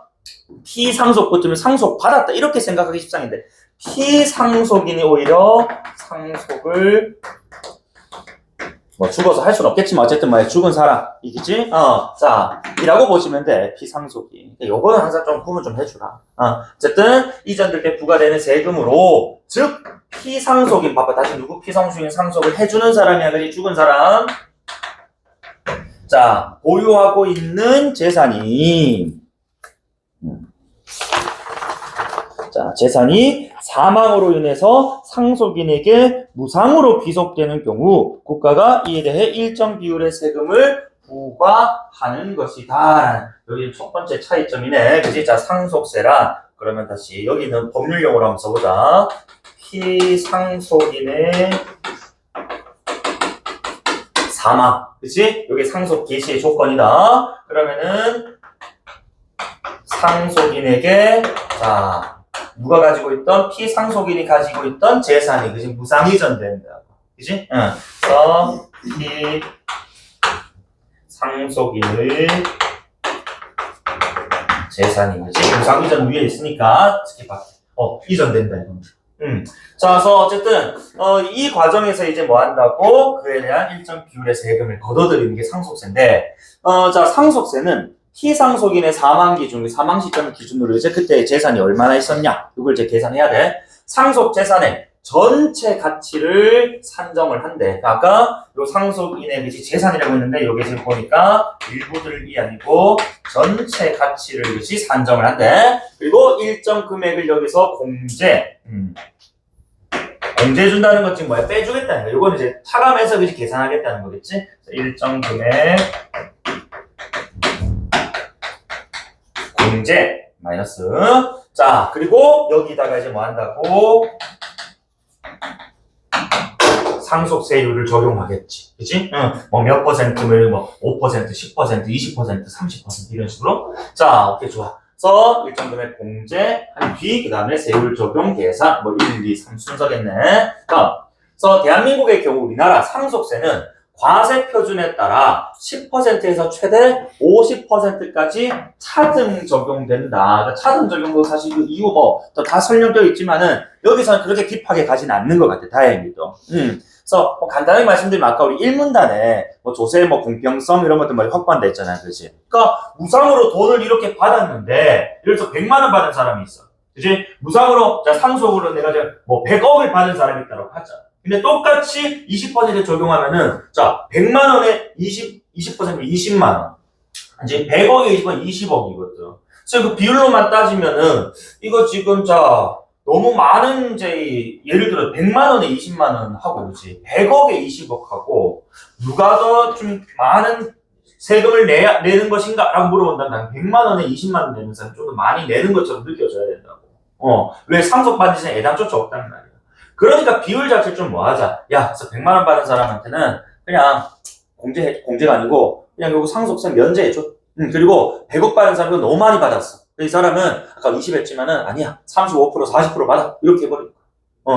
자, 그래서 봐봐 밑에 1억 원 이하의 상속 재산에는 10%. 그다음에 30억 원을 초과하는 부분에는 50% 세율이 적용. 근데 요거는 이해 잘 해줘야 돼. 이게 무슨 말이냐면, 자, 봐봐. 아까 내가 예를 들어서 우리 아빠 돌아가셨는데 35억을 남기고 돌아가셨대. 그러면은 자, 이 35억, 이 아메바 같은 애들은 뭐라고 하냐면은 30억 원 초과하니까 50%쯤 뭐야? 17억 5천만 원을 세금으로 내는군요. 이 지랄한다. 항상 글을 잘 읽어야 된다고. 30억 원을 뭐하는? 초과하는 부분이거든. 초과하는 부분. 그러니까 여기서 5억에 그치? 50%를 묻는 거야. 그치? 그럼 뭐 어떻게 또 뭐 아까 1억 원 이하는 10%니까 그치? 그 다음에 또 뭐 1억부터 1억 초과 뭐 10억 미만은 20% 이런 식으로 또 세율이 구체적 세율이 또 나뉘겠지. 그걸 적용하는 거지. 이게 전체에 50% 이지랄 하면 몰라요. 그치? 이건 나왔던 지문이어가지고 사실 이렇게 좀 설명하고 갈게. 그리고 여기서는 계산한 건 묻지는 않을 것 같아. 어쨌든 간에 그래서 또한 자 상속세는 상속재산 전체를 기준 아까 전체 그지 가치를 산정한다 했단 말이야. 그래서 기준으로 과세가 되며 가족 단위로 세금이 부과된다는 특징이 있다. 그러니까 자 전체 가치에다가 지금 이렇게 우리가 부과를 할 건데 다만 이게 상속되니까 우리가 뭐 밑에 또 나오겠지만은 직계 존속, 직계 비속 뭐 이런 거 어딘도 계속 나올 거예요. 자 어쨌든 그래서 밑에 자 전체 가치를 기준으로 과세되고 가족 단위로 세금이 부과된다. 그래서 여러분 아마 그 예전에 뭐 유류분, 그지 뭐 상속 관련해 가지고 뭐 배우자는 1.5배고, 그지 뭐 형제 자매 뭐 이런 것들은 또 이제 뭐 관계 혈족이 어떻고 저떻고 막 먼 제 친척들은 그렇지 뭐 후순 몇 순위가 되고 그런 조건들 다 있는데 여기서 다 날려버리고 그냥 간단하게 설명만 하고 있단 말이지. 나 밑에. 그래서 납세 의무는 원칙적으로 상속받은 자에게 있으며 당연히 상식적으로 생각해봐라. 죽은 사람이 어떻게 내겠어? 그치? 근데 이게 또 원칙적으로 많이 붙어있기 때문에 상속받은 사람이 안 낼 수도 있어. 그래서 그럼 죽은 사람 내는 거 아닙니까? 에이, 예를 들어가지고 상속을 받은 사람이 뭐 미성년이거나 또는 막 이 인지 능력이 없는 거의 없다시피 한 유아라고 하자고. 그치? 걔가 낼 수는 없을 것 아니야. 그치? 그러니까 뭐 대리인을 통해서 낼 수도 있고 뭐 그럴 겁니다. 아마 그런 얘기인 것 같아. 어쨌든 피상속인이 거주하던 국가에 따라 또 과세 방식. 그래서 어쨌든 거주 국가에 따라서 세법은 세율을 다 다를 거니까요. 그다음에 상속세 부담을 줄이기 위해 정해진 기한 내에 상속세를 신고한 경우에는 상속인에 따라 일정 금액의 상속재산을 공제, 더 디스카운트 받아가지고 세금 덜 낼 수 있다는 거야. 왜냐면 상속세 안 내고 싶어가지고 뭐 재산 이렇게 막야 이렇게 이제 서류상으로 그지 이렇게 뭐 이제 좀 줄이고 없애고 이렇게 이러한 작업을 하는 사람 되게 많거든. 그래서 그런 것들 좀 줄이고자 하기 위해서 바로 신고하면은 조금 더 까줄게 우리가 라고 얘기하는 거네. 어쨌든 간에 요렇게 그지 자 상속세를 걷어들인다. 요거는 보면 될 거야. 그다음에 증여세는 이 생존에 있는 자가 아까 요거랑 대비한 게 아까 자 피상속인은 그지 사망 죽어. 근데 증여자는 그지 자 생존에 있는 사람 살아있는 사람이 그지 증여 타인에게 그지 무상으로 이전할 때 부과되는 세금이다. 타인에게 자 이렇게 무상 이전 보자. 그래서 즉 부모가 자녀에게 재산 부모가 그지 살아있는 생존에 있는 자 타인 자녀에게 그지 재산 주거나 친구나 지인에게 그지 이렇게 지금 재산을 이전하는 경우도 다 증여세가 적용이 된다. 근데 증여세는 재산을 받는 사람을 기준으로 부과가 여기서 이제 차이가 나는 거야. 아까 자 상속세는 피상속인의 재산이 그지 대상이었거든. 근데 지금 여기서는 자 재산을 받는 사람 기준으로 부과가 된대. 재산을 받는 사람 타인이겠지, 그치? 그러면서 일정 금액 이하의 증여는 세금이 면제. 일정 금액이 얼마인지는 안 나오지만은 어쨌든 그 금액 이하면은 면제지만 일정 당연히 금액 이상이 되면 초과하면 당연히 과세가 이루어지겠지. 그래서 간단하게 좀 설명을 하네. 이것도 10에서 50%까지 적용이 되고 미성년자가 아닌 직계 존비속 간의 증여는 뭐 엄마 아빠나 자식 자 5천만 원까지 비과세. 비과세는 뭐야? 세금 부과하지 않겠다는 거예요. 자 그렇지만 5천이 초과하면 그지? 그게 대해서는 과세를 한다. 그리고 배우자 남편 그지? 아내 간 증여 같은 경우에는 6억까지도 세금에 거두지 않겠다라는 거. 그래서 증여세는 개별 증여 행위를 기준으로 과세되며 아까 위에 다시 상속세는 지금 어떻게 재산 전체에다가 그치 뭐 단위로 가족 단위로 그치 개별 가족들 단위로 이렇게 다 구별됐다면은 이 증여는 사실 가족끼리 하는 건 또 아니거든. 가족끼리 할 수도 있지만은 정말 제3자 뭐 완전 타인 피 한 방울 안 섞인 남한테도 할 수가 있기 때문에 여기서는 어떻게 한다고? 그래. 증여가 이루어질 때마다 부과된다는 점에서 상속세와 차이를 보인다. 그럼 아까 상속받은 그 재산, 그지? 피상속인의 재산 전체 가치를 환산해가지고, 그지? 상속세를 물렸던 이 상황하고, 여기선 지금 뭐야? 매번, 그지?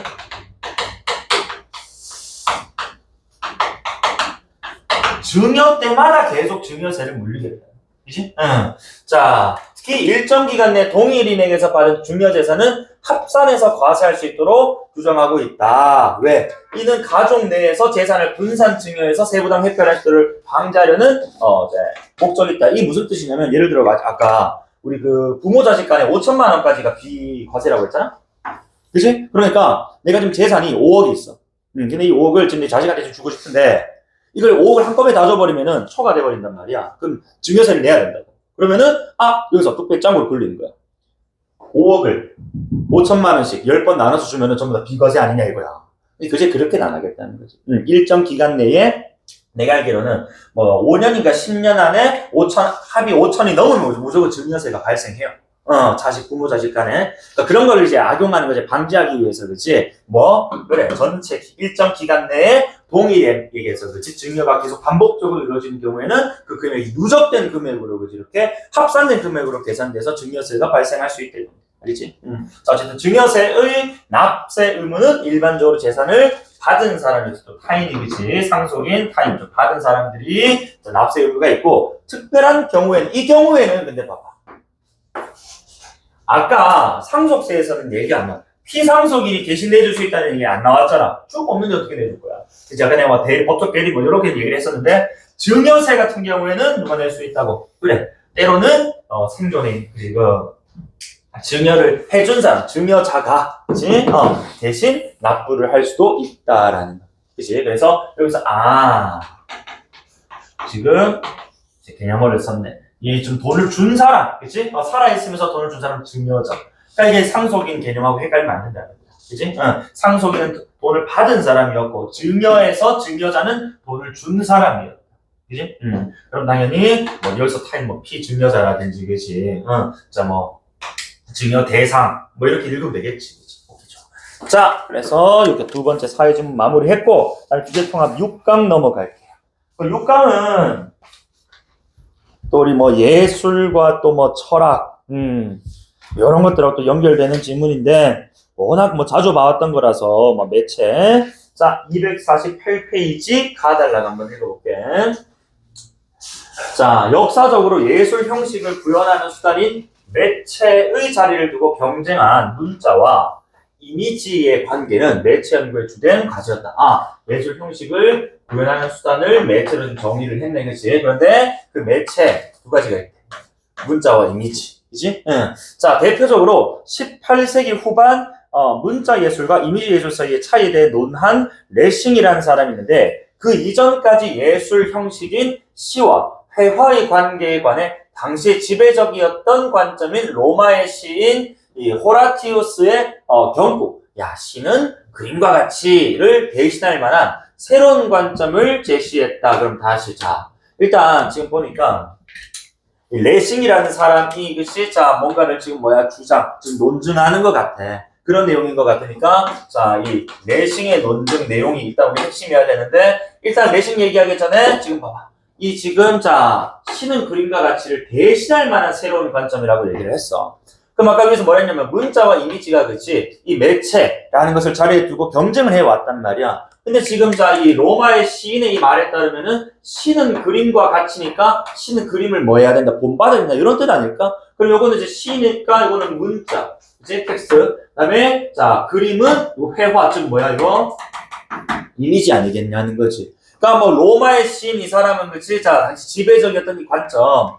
자, 앞으로는 아마도 지금 문자보다는 이미지가 조금 더 우위에 있었던 것 같아. 그지? 응. 자, 근데 거기에 대해서 이제 새롭게 논했다니까 뭐 완전 제가 이양 대립으로 본다면 그지? 야, 오히려 자, 이미지가 문자를 본받아야 돼 라고 얘기할 수도 있고 그지? 또는 새로운 어떤 매체를 이야기할 수도 있고 이런 그런 가능성 좀 열어두고 가야 된다는 거죠. 간에 레싱의 관점이 예술 형식 간의 매체적 차이에 대한 논의의 출발점이 되었다. 어쨌든 예술 형식 아까 뭐 시나 그치? 뭐 회화 같은 그런 형식들. 자, 그 다음에 그것이 이제 어떠한 매체를 통해서 그치? 이렇게 지금 구현된 것인가? 그냥 그런 논의를 이렇게 하게 되었다. 어쨌든 간에 지금 자, 뭐 매체라는 것이 그치? 예술 형식의 구현 수단인데, 그치? 전통적으로는, 자, 문자와 이미지가 있었대. 그런데, 자, 18세기 후반, 그치? 당시, 지금 그 이전까지, 그러니까 18세기 전, 또는 18세기 초중기까지 괜찮겠지, 그치? 자, 그래서 18세기를 기준으로 이전, 그 다음에 후반. 어쨌든 이전에는 지금 보니까 자, 그 시인의 멘트처럼 그치? 시는 그림과 같이 라는 멘트를 봤을 때 저는 아까는 이미지가 조금 더 우세한 것 아니냐. 근데 어쨌든 그 후반에는 이제 레싱이라는 사람이 등장해가지고 새로운 관점으로 그치? 자신만의 어떤 이제 이 관점을 이론을 펼쳐나갔다니까 그 내용이 좀 궁금해야 된다. 이 문단. 자, 그래서 호라티우스의 경구는 아리스토텔레스 제일 안 낀 내용. 시학에 따라 시와 회화가 공통으로 가지고 있는 미메시스 밑에 보시면 알겠지만 재현이라고 나와 있을 겁니다. 그래서 어쨌든 자 시든 뭐 회화든 그림이든 무조건 자 뭐야 그래 재현해야지 모방해야지 이런 것들.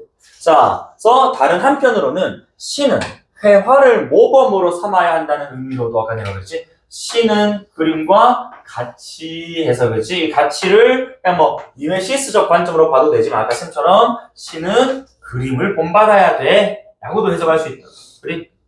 자, 어쨌든 그래서 이 레싱은 회화의 원칙을 시에 적용한 이러한 고전적 관점을 그렇지 회화의 원칙 시에 적용이란 이건 아마 후자의 그 관점을 해석한 것 같은데 자 이런 관점은 이런 고전적 관점을 확대 해석해서 시와 회화의 경계를 모호하게 만드는 것에 대해 비판적이었다. 그럼 다시 아까 위에 있는 요 경구는 결국 시는 그림을 본받아야 된다니까 얘네들의 지금 경계가 뭐하지 않다. 뚜렷하지가 않다. 즉 모호해. 그치? 그런데 여기에 대해서 그렇지 레싱은 야 이거 조금 야 시랑 회화는 형식이 다른데 그치? 그 어떻게 그치 뭐야? 자, 그것을 구현하는 매체 이런 것들도 이렇게 지금 이렇게 뭐 본받고 따라하고 그렇게 할 수가 있겠어. 형식 자체가 다른데 만들어내는. 그러므로 좀 다르게 봐야 되는 것 아닐까? 라는 입장인 거야. 맞지? 그래서 산문단 봐서 고전적 관점에 대항해서 레싱이 제시하는 것은 각각의 예술 형식 안에서 매체와 그 매체 그 효과를 주목하려는 것이었다. 그렇지 봐봐. 아까 얘기했던 것처럼 문자는 시의 매체가 되는 것이고 그지? 그 다음에 이미지는 회화의 매체가 되는 거라고 그림에. 그렇지? 그러니까 이렇게 지금 서로 다른 예술 형식을 만들어내는데 얘네들이 이렇게 지금 예술 형식을 만들 때 어떤 효과를 만들어내는가 이게 중요한 것이지 얘네 둘의 그 지혜자의 매체를 뭐 통합해야 되고 그치 또 본받아야 될 무언 갖고 묶어서는 안 된다는 거지. 그래서 밑에 자 레싱은 시와 회화가 정보를 처리하는 방식이 애당초 달라. 그래서 그에 따라 근본적 차이가 발생한다고 보았는데 정보 처리 방식이 달라 근본적 차이 발생. 자, 그래서 레싱은 그동안 미메시스로 통칭되어 왔던 예술 형식의 공통 기능을 회화적 묘사에서는 표현으로 서술적 묘사에서는 재현. 어쨌든 간에 자 아까 그 이전까지는 여기 전부 다 지금 뭐야 그냥 미메시스 재현 요거로 그냥 통칭됐었다고. 그런데 자 이제는 지금 보니까 회화적 묘사에서는 이제 자 같은 재현이지만은 이거를 표현이라고 따로 부를 것이고, 그치? 그 다음에 지금 여기 있는 뭐 서술적 묘사라고 했지만 쉽게 얘기해서 뭐 문자, 즉 문학입니다. 시에서는 지금 요거를 재현이라고 다르게 좀 구별을 했다는 거야. 그럼 다시 한번. 위에 아까 그 18세기 이전에 그치 어느 그 시인의 그 경고에 따르면은 이 둘의 매체가 또는 예술 형식 간의 경계가 좀 모호했는데 레싱은 이걸 철저히 뭐 한 것 같니? 구분한 것 같죠. 그치? 자, 그래서 결국 이런 자 모든 예술 작품은 모든 전체 그러한 경계 내에서 실현이라고 하여 매체의 차별성을 강조한 그렇지. 그러한 경계 내에서의 실현이니까 똑같은 미메시스라고 묶을 게 아니고 이런 식으로 뭐 해야 된다. 예술 형식 그치? 자 고려해서 그 매체의 그치? 효과, 매체 특성도 따로 봐줘야 된다. 이런 뜻이에요. 이해됩니까?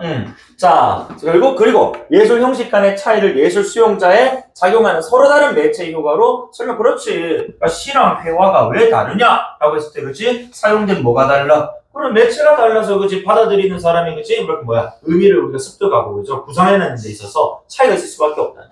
그래서 그는 헬레니즘식의 조각상 라오콘 군상을 예로 드는데, 자, 조각상이래. 형상으로 묘사된 라오콘 군상은 이들의 고통을 표정을 통해 직접 묘사, 형상으로 묘사니까 이거 지금 뭐야? 말 그대로 뭐 회화, 조각이라고 할게. 그치? 넓게는 회화라고 하자. 그치?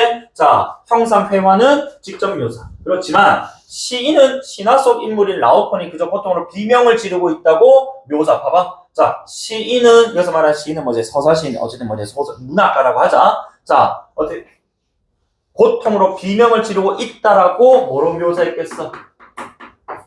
문자로 묘사했겠지. 맞니? 위에는 이미지, 형상 이미지로 묘사를 했다는. 그래서 아까 위에 있던 그치? 자, 조각상은 직접 보여주잖아. 고통스러운 표정을. 근데 문학은 어떻다고? 글로서 이렇게 지금 고통스러움을 표현하니까 뭐 하는 거야? 독자가 직접 그려내도록. 이 말은 곧 이 문학, 이 문자가 결국 뭐가 되는 건데? 내게 간접적으로 지금 묘사하고 있는 거지. 맞니? 자, 그러니까 자 문자는 이런 간접. 그리고 이미지는 대놓고 우리 눈앞에 이렇게 뭐 깎아놓고 그려놓고 했을 거 아니야. 우리가 보거든 직접. 이런 데서 수용자의 그치? 뭐 이제 감상 차이가 좀 드러난다. 그래서 레싱은 시적인 묘사가 독자의 머릿속에 감각적인 환상을 만들도록 자극해서 회화보다 상상의 공간을 더 확장하게 만든다고 보았다 차였죠. 오히려 지금 뭐야? 그래 문자 이런 재현이 그치? 상상이 훨씬 더 강하다. 그치? 그래서 너희들 뭐 내신할 때 그렇잖아 우리. 그래서 우리 그 서사갈래랑 극갈래랑 비교할 때 극갈래는 우리 눈앞에서 그치 배우들이 연기를 하니까 되게 좀 생생함은 있지만은 독자의 상상력, 관객의 상상력은 떨어진다고. 그치? 근데 우리 소설 같은 이제 텍스트 문학은 어떻다고? 글로편만 되어 있으니까 우리 머릿속으로 떠올려야 되니까 그치? 상상력 더욱 자극한다고. 이런 표현 우리 많이 봤잖아 내신 준비할 때. 그거예요. 자 어쨌든 간에 그래서 이것이 가능한 이유를 레싱은 이미지 예술은 공간적. 그치? 왜? 그래, 그 공간, 또 예를 들어 전시회장이 있어.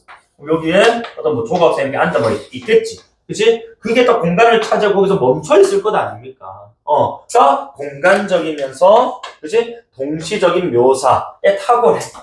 그런데, 자, 문자 예술은, 자, 시간적이야. 시간적이란 말은 지금 뭐야? 얘네들 안 움직이잖아. 근데 텍스트로 봤을 때는 우리가 뭐 하다고? 이 지금째 이 소설에서 또는 시에서 다루고 있는 대상이지만 눈물을 흘리는 장면을 머릿속 실시간으로 떠올린단 말이에요. 그래서 연속적 묘사가 가능이죠. 그래서 어쨌든 자 문자 시는 시간적 연속적 그렇지? 그 다음에 이미지 예술은 공간적 동시적. 동시랑 내가 지금 그 앞에 같이 있을 거니까 보고 있습니다. 자, 레싱에 따르면 상상력에 의해 생성된 환상은 움직이지 않는 대상을 살아있는 이야기로 바꿀 수 있지만 상상력에 의해 생성된 환상은 뭐야? 문자 예술. 그치? 그렇지만 조형 예술에서, 즉 이미지 예술에서 대상의 비운동성, 움직이지 않는다고 해서 그치? 조각상 같은 것들 현실의 자연스러움이 파괴된. 우리 계속 움직여 숨쉬고 이렇게 하는 건데 여기 있는 건 그냥 가만히 있는단 말이야. 그치? 그래서 비운동성을 자 현실의 자연스러운 파괴함으로써 환상의 완성을 방해할 수 있다. 이렇게 레싱은 이미지 예술에 대해 문자 예술이 가지는 우월성. 아, 문자 예술 위인으로 봤네. 그치? 그러니까 그 18세기 이전에 그치? 우리 로마 시인이 얘기했던 것처럼 시는 그림과 같이 나는 인문구는 말도 안 돼. 경계가 한 이렇게는 안 되고 구분이 돼야 되고 저마다의 방식이 좀 다르고 다만 조금 더 우월한 거는 문자 예술이야 라고 얘기해.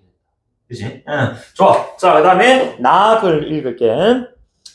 자, 오늘날 변화하고 있는 매체 환경 속에서 문학, 회화, 음악 등의 예술 형식들 사이에 뚜렷한 경계가 무너지고 서로 다른 매체들이 경쟁하거나 혼합되는 형태가 많아지고 있어. 그래서 상호 매체성은 그렇지 이제 워낙 예술 형식들이 그지 많아지니까 뚜렷한 경계가 지금 무너진다고. 왜? 문학과 그지 회화가 그렇게 짬뽕 될 수도 있고, 그지 문학과 음악, 음악 이런 식으로 그지 다 조인 가능하고, 너는 셋 다 조인 가능하기도 하고. 자, 어쨌든 이런 지금 매체들이 그치 이렇게 딱 묶이는 이걸 상호 매체성이라고 할게. 자, 그래서 매체들이 혼합되는 형태. 자, 이러한 매체 간 상호작용을 설명하는 개념이 바로 상호 매체성인데, 상호 매체성 개념에 대한 이해는 크게 두 가지 관점으로 나눌 수가 있대. 자, 하나는 매체를 예술 형식과 동일한 것으로 보고, 자, 그런다. 오케이, 좋아. 예술 형식이 워낙 다양해지니까. 그치? 이런 예술 형식을 또 만드는 이 매체들 역시 그지 뭐 한다고? 약간 혼합된 형태로 이루어지더라는 겁니다. 아니, 여기 대해서 이제 크게 두 가지 입장이 있는데, 그 첫 번째, 매체를 예술 형식과 동일한 거. 아예 그냥, 매체 이꼬르, 예술 형식. 자, 보고, 서로 다른 매체 간의 통합을 중시하는 입장. 자, 그럼 당연히 다른 하나는 정보를 저장, 전달, 처리하는 것이 매체. 우리가 흔히 알고 있는 매체의 개념은 이렇게 정보를 전달, 처리해서 이렇게 하는 보조적인 수단의 의미를 좀 잘 알고 있잖아. 어쨌든 그 전통적인 매체와 같이 각각의 매체가 가지는 그치? 자, 사실 여기서 얘기는 안 했습니다만 이거 이양대리 두 가지라고 했으니까 매체는 예술 형식이 아니야. 자, 얘는 각각이 가지고 있는 특수 작동 방식에 주목해보자. 이렇게 가는 입장이다. 그리고 대표 학자들 한 명씩 또 소개가 될 겁니다. 자, 가볼게 일단. 자, 상호 매체성이라는 용어가 처음 등장한 1960년대 상호 매체란 여러 매체가 융합, 통합을 통해 하나 매체로 통합되는 과정을 의미했다. 여기서 매체는 그 매체가 대변하는 예술 형식인 음악, 문학, 회화 등과 동일한 것으로 이해니까 이건 지금 첫 번째 관점이라는 얘기를 해줄 건가 보다. 자, 따라서 새로운 예술 작품은 고전적인 예술 형식이 가진 매체 경계를 해체하는 작업을 전제로 이루어지더라는 거야. 예전에는 문자는 무조건 어디에만 쓰였는데 무조건 문학에만 쓰였는데 요즘은 이제 예를 들어 영화에 자막이 달리기도 하고, 그렇지? 자, 또는 너희들 예능 프로그램 같은데 예를 오 같은 거 하면 그렇지 사람 입술 동그란 거 내가 넣어가지고 하잖아, 그렇지? 이런 것들이 예술의 이제 이 형식에 구애받지 않는 매체가 통합 이런 걸 보여준다는 거예요. 자, 그래서 이와 관련해 지마라는 사람, 그렇지? 지마가 바로 첫 번째 입장, 그렇지? 자, 시와 음악이 공존한 역사, 그렇지? 시와 음악은 서로 다른 형식이거든. 그치? 자, 예술 형식인데 공존해왔다. 그래서 역사를 강조하면 문자, 이미지, 소리가 뭐야? 이런 매체들이 역시 하나의 통일체로 녹아있지 않느냐는 거야. 왜냐면은, 자, 음악, 멜로디, 선율 위에 그치? 아름다운 노랫말, 문학, 시 같은 걸 얹어서 부르기도 했단 말이야. 그래서 결국, 자, 오페라나 영화의 경우에서처럼 예술이란 하나의 전체로서 우리와 만나고 있고 또한 전체로서 이해되기를 원하는 거야. 그치? 통합된 거. 예술의 이상은 결국 예술 형식들이 하나로 통합되는 것이다. 그지? 좋고, 참. 예술의 이상, 그런 형식들의, 그치? 매체들의 통합이다.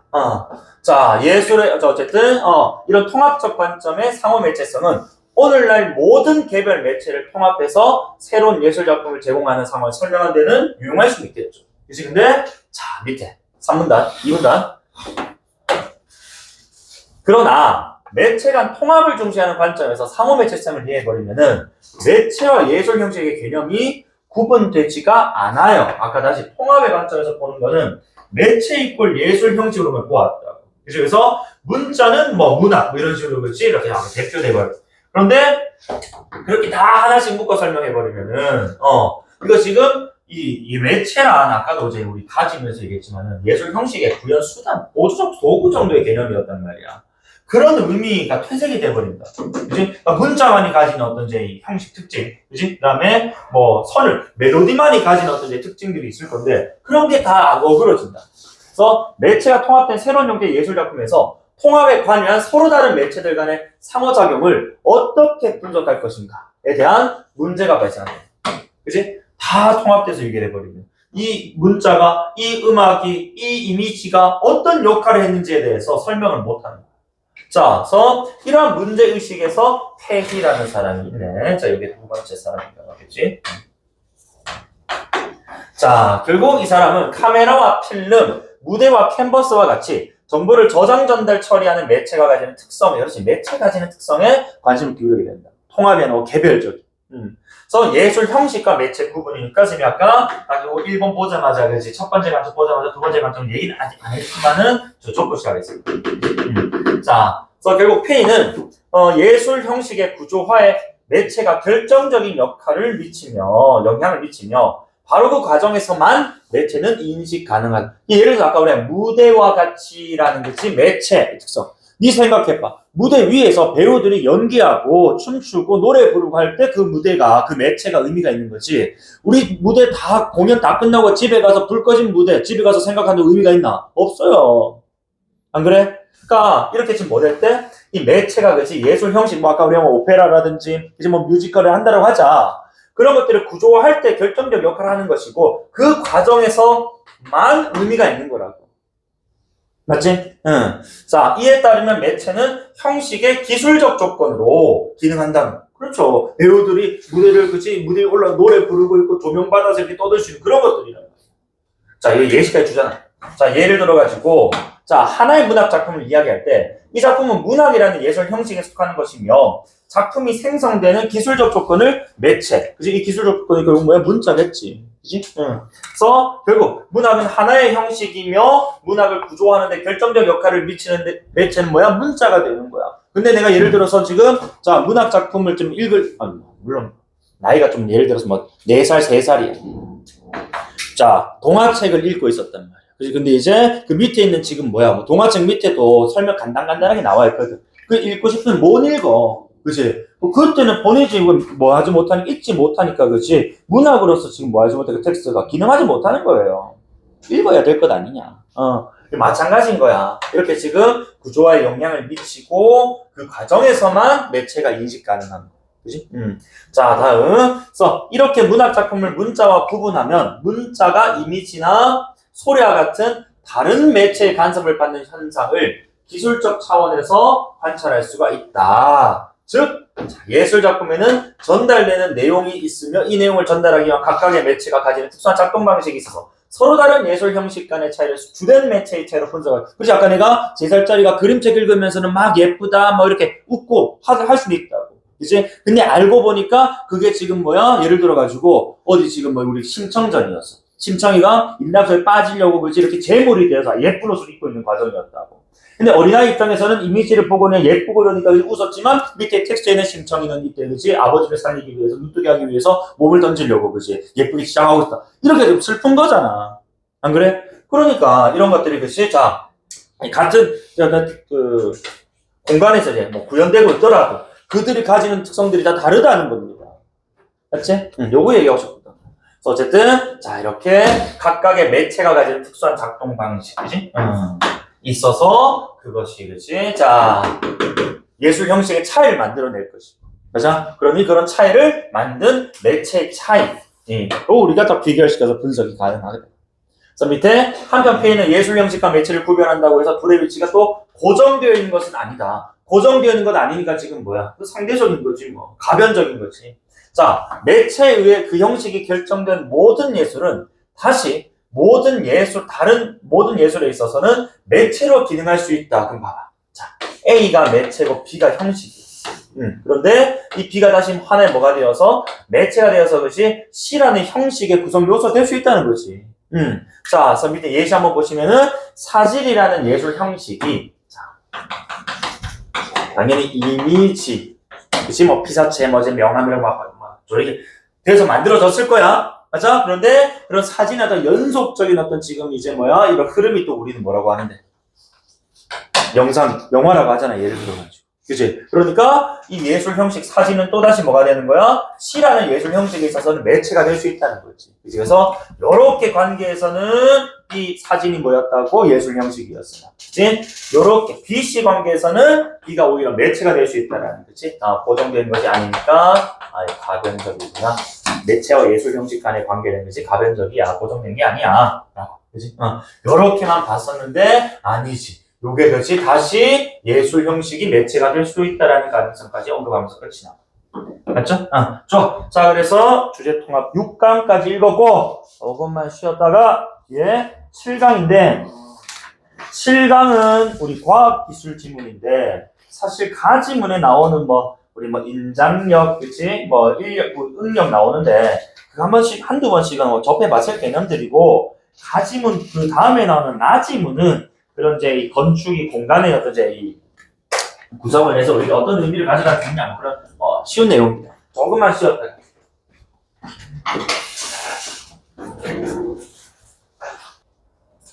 자, 그러면 주제통합 7강. 자, 1문단부터 건축 설계는 공간을 계획하거나 그다음에 건물의 외형을 아름답게 만드는 것 외에도 자, 건축 설계에는 뭐가 구조적 안정성, 기능적 효율성, 미적 가치를 위한 과학이자 예술 그 자체다라고 얘기를 하네요. 그죠? 어쨌든 간에 외형도 있지만은 구조적으로 안정, 그다음에 효율성도 있어야 돼요. 미적 가치를 위한 또 과학이자 예술 또 거창하게 얘기를 했는데 어쨌든 이제 건축 설계가 과학이자 예술로 기능하는 데 있어서 중요한 두 가지가 바로인데 위에는 그냥 보여주기 내용이었고 구조와 재료 요게 지금 이 지문의 핵심이다. 그지? 그리고 이제 우리가 구조나 재료가 어떻게 지금 형성이 되는지에 대한 이 문단부터 내용 한번 읽어볼게요. 그래서 구조는 건물에 가해지는 하중을 하중이란 무게, 버티면, 그래서 형체를 유지하도록 설계가 된다. 그래서 요 하중이라는 개념, 그래서 구조물에 작용하는 모든 힘이야. 그래서 정하중과 활하중. 그러니까 너 쉽게 얘기해가지고 너희들 몸무게를 잰다고 생각해봐. 그치? 너희 몸뚱아리만 올라가면 그거는 정하중이야. 그치? 그런데 거기 너희가 들고 다니는 책가방이라든지, 그치? 여러 장신구들 포함해서 재면은 그게 뭐가 더해진 거라고? 활하중이 더해진 거, 이런 뜻이에요. 그러니까 여기 오른쪽에 보면은 정하중은 건축물 그 자체 무게, 기둥, 보, 슬래브, 벽체 등 영구적 사용하는 무게고, 활하중이란 다시 사람이 건축물 안에서 이동하거나 가구같이 있는 너희 넣잖아, 지금. 그지? 너희가 아까 내가 사람이 그지 건축물이면은 사람이 짊어지는 가방이라든지 신는 신발 이런 일종의 더해지는 무게들은 활하중. 자, 추가되면서 발생하는 하중. 오케이, 좋아. 그래서 건축 구조는 어쨌든 이 하중, 그지? 하중 두 가지 값이야. 자, 이 하중을 지탱할 수 있도록 설계되어야 하는데 이때 중요하게 우리가 파악해야 되는 개념 바로 내력입니다. 내력. 그래서 내력이란 하중에 대응해서 구조물 내부에 생기는 반작용 력으로라고 되어 있어요. 그래서 하중에 대응해서 예를 들어 가지고 자, 이 건물이 지금 이제 예를 들어서 지금 지금 백의 힘을 뉴턴이라고도 하고 하는데 어쨌든 백의 힘을 지금 그냥 받고 있다고 하자고. 그지? 그러면 이 건물 자체가 이 백을 뭐 할 수 있어야 되나? 버텨낼 수 있어야 안 무너지고, 그지? 균열이 갈라짐 없이 유지가 될 수 있다는 거거든. 그래서 이 건물 자체가 이제 이런 이 하중과 같이, 그지? 외부적 힘, 모든 힘에 대응해서, 그지? 그 우리 작용 반작용 있잖아요, 그지? 자, 작용이 됐으면은 반작용적으로 생기는 그 힘을 우리는 내력이라고. 즉, 정하중뿐만 아니라 활하중 등 모든 외력, 그지? 이제 백을 외력이라고 하죠. 그러면은 이 외력에 대항하는 것이 내력이라는 것이 그치? 발생한단 말이야. 그 다음에 인장력과 압축력을 포함한다라고 지금 되어 있어. 그럼 어쨌든 간에 지금 이제 보니까 건축 설계라는 크게 두 가지가 중요한데 구조와 재료. 그치? 그리고 구조를 우리가 만들 때는 이 하중을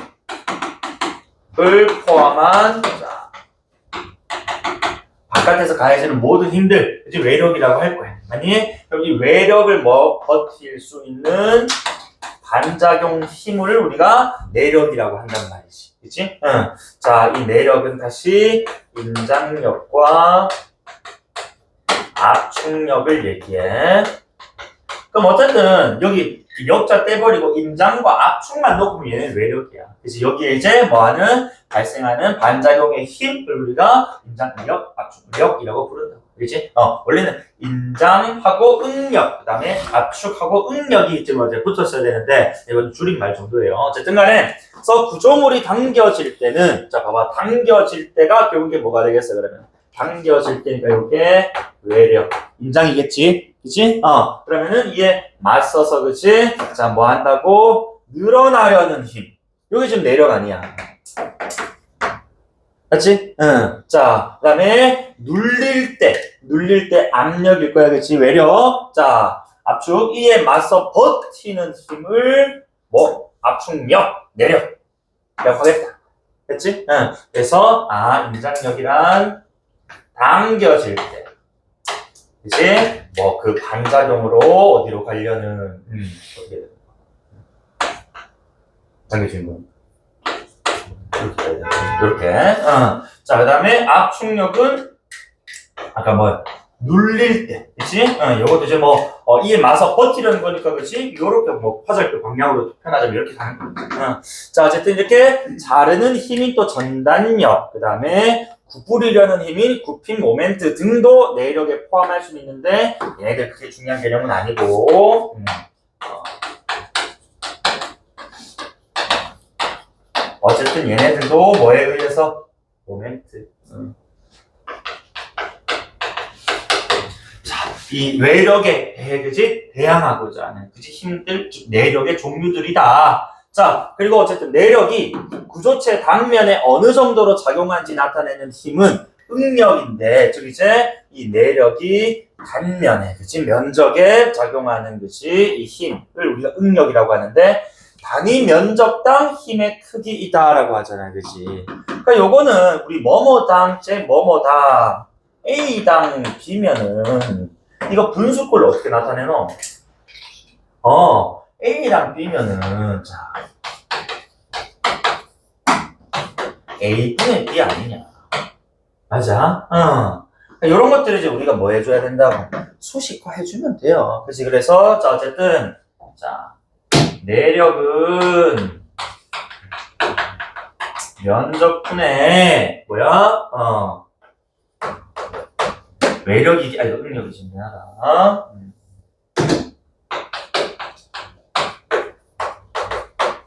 요렇게 좀 정리할 수 있겠네. 그치? 그러면은 바꾸기 얘기하면은 내력은 어떻게 구하는데? 뭐 곱하기 뭐? 응력 곱하기 면적이지. 요게 나와줘야 된다. 그치? 항상 내가 이런 증감 정보들, 좀 간단한 계산 수식들을 좀 적고 가주면 좋다고 늘 얘기해요. 자, 그래서 어쨌든, 만약에 내력이 과도하게 발생하며, 당겨질 때는, 자, 균열이 생겨. 그러니까 내력이 과도하게 발생하면, 당겨질 때는, 그치? 균열이 생긴다. 내력이 과도하다는 말은 지금 이제 뭐야? 그래. 이런 지금 인장력이나 압축력이겠지, 지금 뭐야? 그게 다란, 이게 다만, 밑에 나오겠지만은 얘네가 무한의 힘은 될 수가 없다고. 그치? 버틸 수 있는 상한선의 힘이 있을 거다, 크기가. 그러니까 그걸 막 넘어서게 되면 이제 뭐가 된다고? 균열이 일어나거든. 그치? 반대로 압축이 될 때는 그치? 모양이 흐트러져, 찌그러진다는 거야. 그치? 그래서 이렇게 이제 휘어지는 이걸 좌불이라고 표현하네요. 자, 어쨌든 이러한 힘의 작용을 고려해서 건축가들은 건축 구조를 설계를 해줘야 된다라는 거지. 그지? 자, 어쨌든 또 삼각형의 형태를 반복적으로 조합해서 하중을 분산할 수 있도록 한 트러스 구조. 그러니까 이게 우리 뭐 삼각형이 아니고 만약 이런 지금 이제 뭐 막대 형태라면 그렇지. 이게 지금 가해지는 힘 같은 것들이 외력 같은 것들이 이게 지금 온 방향에서 이렇게 먼저 이렇게 가버리니까 이게 너무 강하게 근데 이거 삼각형이 되면 좀 분산될 수 있다는 그런 원리인 것 같아. 어쨌든, 그래서 트러스 구조가 있고, 그 다음에 또, 어디는? 곡선형의 아치 형태를 통해 하중 분산해서 압축력으로 전달하는 구조인 아치 구조도 있고, 수직 기둥과 수평보를 결합해 공간 구성의 자유도를 높인 골조 구조, 골조 구조 우리가 흔히 있죠, 다리 같은 것들 생각하면 되잖아, 그지? 이런 것들, 대표적인 얘들이 다 버틸 수 있단 말이야. 너희 생각해. 이렇게 생긴 거 하고, 그지? 이렇게 생긴 거 하고, 똑같은 무게, 예를 들어, 100의 외력이 가해졌다라고 하자. 누가 더 잘 버티겠노? 오른쪽 잘 버티지. 그지? 왜 얘는 지금 중간에 지금 이게 수직 기둥이 너무 적기 때문에, 그지? 뭐하다고 압축력을 지금 할 수가 없어. 분산시킬 수가 없어. 그지? 이쪽에서 다 버텨야 되는데, 얘는 휘어져. 깨지고 그럴 수밖에 없단 말이야. 이런 것들이고, 그리고, 그 밑에, 어쨌든 자, 이번에 딱 필기 안 할게. 밑에서 건축 구조가 건축물의 뼈대를 만드는 일이라면, 건축 재료는 건축물에 이제 살을 붙이는 거라고. 그러니까 이건 내력을 보조해서, 그렇지? 이게 뼈대라면 재료는 이제 살을 붙이는데, 이 재료도 크게 한 3가지 정도 얘기하더라. 자, 보자. 그래서 일단은 건축 재료는 건축물의 내력을 결정하는 데 중요할 뿐만 아니라, 단열 성능과 방수 능력, 건축물의 수명과 효율성, 공간 체험의 감성적 측면까지 영향을 미치는데, 건축 재료 중에서 콘크리트는 자, 압축 강도가 크고 자유로운 형태의 구현이 가능하더라. 자, 압축 강도가 크다. 그럼 반대 조금 이제 상대적으로 인장 강도는 조금 뭐하다? 다른 자재에 비해 좀 약할 수밖에 없다. 이거거든. 되게 상대적인 건 알겠지? 인장 강도는 상대적으로 조금 낮은 편. 그래서 다음 나오는 게 바로 누구? 철근은. 얘는 인장 압축이 다 강해. 그지? 그래서 철근은 압축 강도, 인장 강도가 모두 커. 근데 재료비가 아무래도 콘크리트보다는 좀 비쌀 거니까, 그지? 모두 다 철근으로 만들 수는 없을 것이고. 그래서 여러분, 이제 평가에 나오는 게 철근 콘크리트 같은 거. 섞어서 배 앞에 쓸 수 있게. 어쨌든 간에, 자, 그리고 우수, 구조적 안정성. 자, 압축 강도는 우수하지만 인장 강도가 약간 작은, 자, 콘크리트의 약점 보완하기 위해 철근과 결합한 철근 콘크리트도 이 널리 사용되고. 그래서 목재는 철근이나 콘크리트에 비해 무게가 좀 가볍고 자연친하다? 나 이거 읽으면서 약간 어이가 없어. 어안이 벙벙했어. 목재는 씨발 나무를 베서 벌목해서 다듬는 거 아니야? 그럼 씨발 자연 파괴 아니냐 이거야. 오케이. 여기까지는 생각 안 해도 된다, 그치? 자, 어쨌든 간에, 좀 자연 친화적인 느낌을 준다, 이거야. 나무 목고. 목조건물 가면 약간 나무 냄새도 나고, 그렇잖아. 그래, 전통 건축은 물론 현대 건축에서도 다양하게 활용. 유리는 투명한 재료로 개방 감주기 때문에 시각적 연속성과 공간적 확장감을 부여하는 데 탁월하더라. 어쨌든 목재나 유리 같은 것들도 있다. 근데 얘네는 사실 위에 있는 콘크리트나 철근을 해서 압축 인장 강도가 그렇게 막 높지는 강하지 않을 것 같은데, 어쨌든 그 얘기는 없고, 끝났으니까 2가지만 비교하면 될 것 같고. 그치? 그 다음에, 자, 건축 구조와 건축 재료의 조화를 통해 만들어진 예술적 건축물은 현대 건축에서 쉽게 찾아볼 수가 있대. 그래서 건축가 칼라트라바는 건축 구조 그 자체가 조형미를 갖도록 건축물을 설계했는데, 그가 설계한 이 미러키 아트 뮤지엄은 트러스 구조를 활용해서 접히고 펼쳐지는 날개 형태를 구현해서 건축물을 극대화. 그 다음에 하디드라는 사람도 곡면을 적극적으로 활용하고 콘크리트와 복합 소재를 다양하게 사용을 해서 헤이다르 알리에프 센터는 유려한 곡선과 연속적인 형태를 구현한 건축물. 조조조. 이거는 여러분 한번 찾아보세요. 건축들이. 자, 마지막 단어 큰 의미는 없는 것 같아. 자, 다음 나달락인데 나지문인데 금방 아까 가지문의 마지막 문장만 나온다면은 아까 얘네 건축물 자체 중요한 거 사용된 이런 구조들 있잖아요, 그치? 이게 곡면 활용했고 삼각형 요것에 대해서는 이제 위에 이 문단의 내용 가지고 물어볼 수 있겠지. 자, 그럼 나그를 한번 해보. 그래서 프랑스의 사회학자 앙리 르페브르는 자 공간을 단순한 배경이나 고정된 실체가 아니야. 단순 배경, 고정 실체가 아니라 사회학자잖아, 그지? 공간이라는 것을 또 사회 속에서 생성되고 재편되는 사회적인 산물로 보았다. 그래서 그는 인간의 실천, 권력, 자본이 작동하는 방식에 따라서 공간이 구성된다고 주장을 하며 이를 설명하기 위해 3가지 공간 개념을 제시를 했다. 어쨌든 간에 이 공간마저도 사회적인 어떤 요소의 산물이다라고 보는 입장이네. 그러니까 위는 자 가다락은 철저하게 좀 과학적인, 그치? 뭐 내용이라든지, 그치? 뭐 원리 이런 것들이었다면 이번에는 이 공간, 건축물에 부여된 사회적 의미에 대해서 좀 분석하나봐. 자, 그래서 르가 제시한 세 가지 공간이란 지각된 공간, 개념화된 공간, 체험된 공간인데, 자, 지각된 공간이란 사람들이 실제로 살아가며 사용하는 물리적 공간이고, 일상의 반복적인 행위나 사회적 관습 행위에 사용되는 환경이다. 그러니까 이거는 살아가며 그렇지 사용하는 물리적 공간, 반복적 행위나 관습에 굳어진 것들 매번 보는 익숙한 공간이겠지. 그래서 이 지각된 공간은 건축가나 도시계획자가 의도한 방식과는 다르게 사용되거나 평가될 수가 있다라는 거. 그러니까 의도, 그다음에 그치? 의도는 다르게 사용될 수도 있다라는 점. 그래서 개념화된 공간은 건축가, 그다음에 도시, 계획가, 행정가 등의 전문가가 법규, 계획 등을 통해 구성하는 추상적인 공간으로 어쨌든 간에 지금 보니까 이건 지금 특정한 어떤 이념이라든지 사상 이런 것들 주입한 것 아닐까? 그래서 이 공간은 통제와 질서 유지를 위한 수단으로 작용하며 때로는 현실의 공간 사용 방식과 충돌을 일으키기도 한다. 이게 쉽게 얘기해서 약간 강압적 공간이라고 하시는 우리 그 교도소 같은 것들 있지. 그지? 경찰서 유치장 같은 것들. 그 사람들은 자유를 원하지만 그 안에 갇혀 있으면 자유를 박탈나간단 말이야. 일부 기간. 맞지? 그러니까 그런 과정에서, 그지? 어쨌든 간에 이 사회의 어떤 질서라든지 규칙을 이렇게 잘 좀 따르게끔 만들려면 그런 강압된 공간이 필요하니까 때로는 현실과 부딪힐 수 있다 이거예요. 다음, 세 번째, 체험된 공간은 개인이 공간을 통해 느끼는 감정, 상상, 기억 등의 주관적 경험이 반영된 공간이다. 추억이 깃든 골목, 너희는 나중에 대학 가가지고, 그지? 울산 내려왔더니, 그지?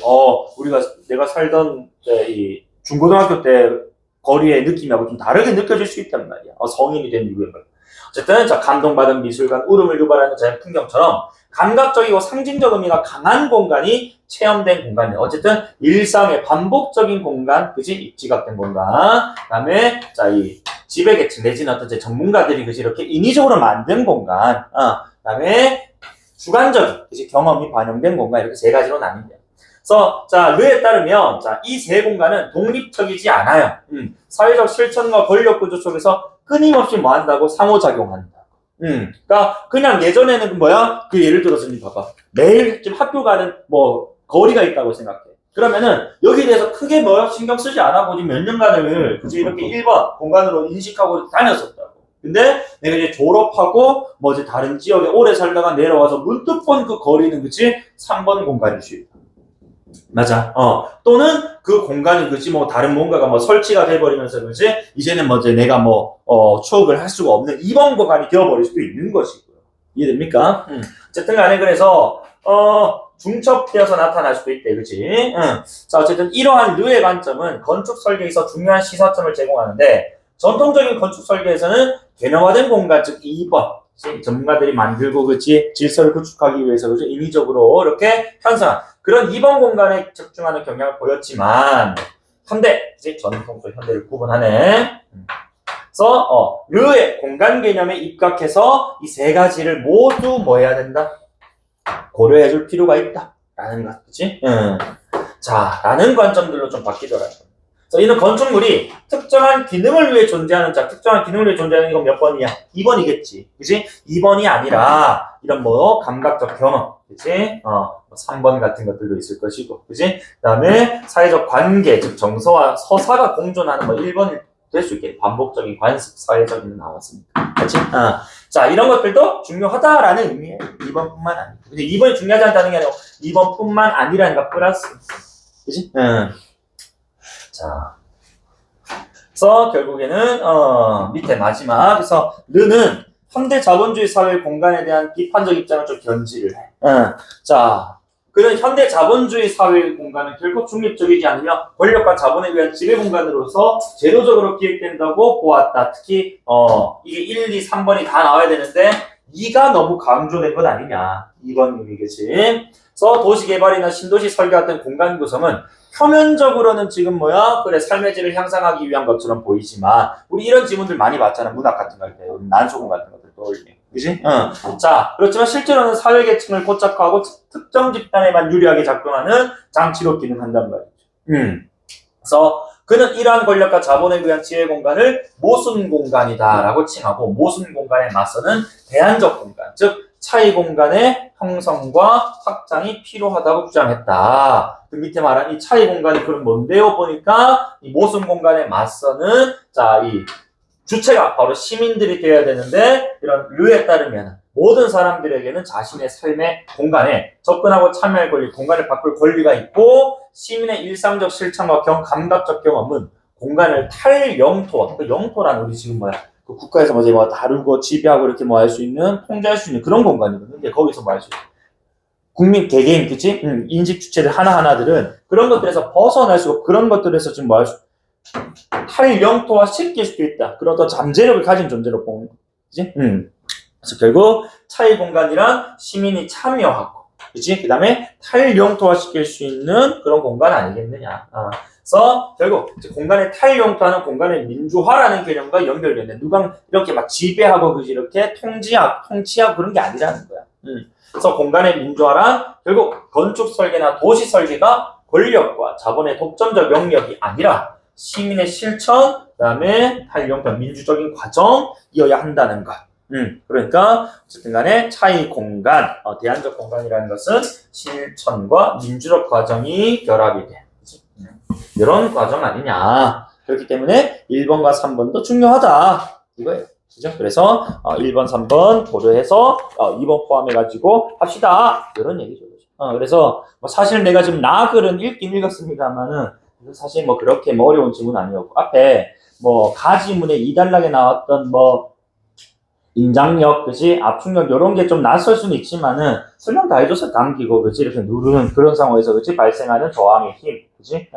자, 뭐, 좀, 쭈그러들려고 하는 것이고, 그죠? 그 다음에, 안 쭈그러들고 좀 퍼지려고 하는 것이고, 요런 힘들이랑 다 설명해줬으니까, 그건 이상 없을 것이고, 내가 봤을 때는 이런, 우리 오늘 처음 했던 질문 같은 것들, 그지? 4강 같은 것들이, 아까 그 사변적 실제론, 요런 것들이 실제 수능 나오면 정말 어렵단 말이야. 모의고사 나오면. 그러니까 철학 지문도 계속 범주충에 맞춰가는 연습도 좀 해주시고, 내일 쌤이 그 수업은 아까 말씀드렸다시피 모의고사식 수업할 거예요. 그래서 지문은 쌤이 준비를 하겠습니다. 그래서 몸만 필기구만 잘 챙겨서 와주시면 될 것 같고, 내일도 아마 11시부터 시작하면은 1시 전후로 안 끝나겠나 싶다. 그죠? 자, 오늘 여기까지 하고, 고생 많으셨습니다. 그리고 쌤 비문학 주중에 하는 거 알려드리면, 읽어봐 주세요. 본인이 한번. 이렇게.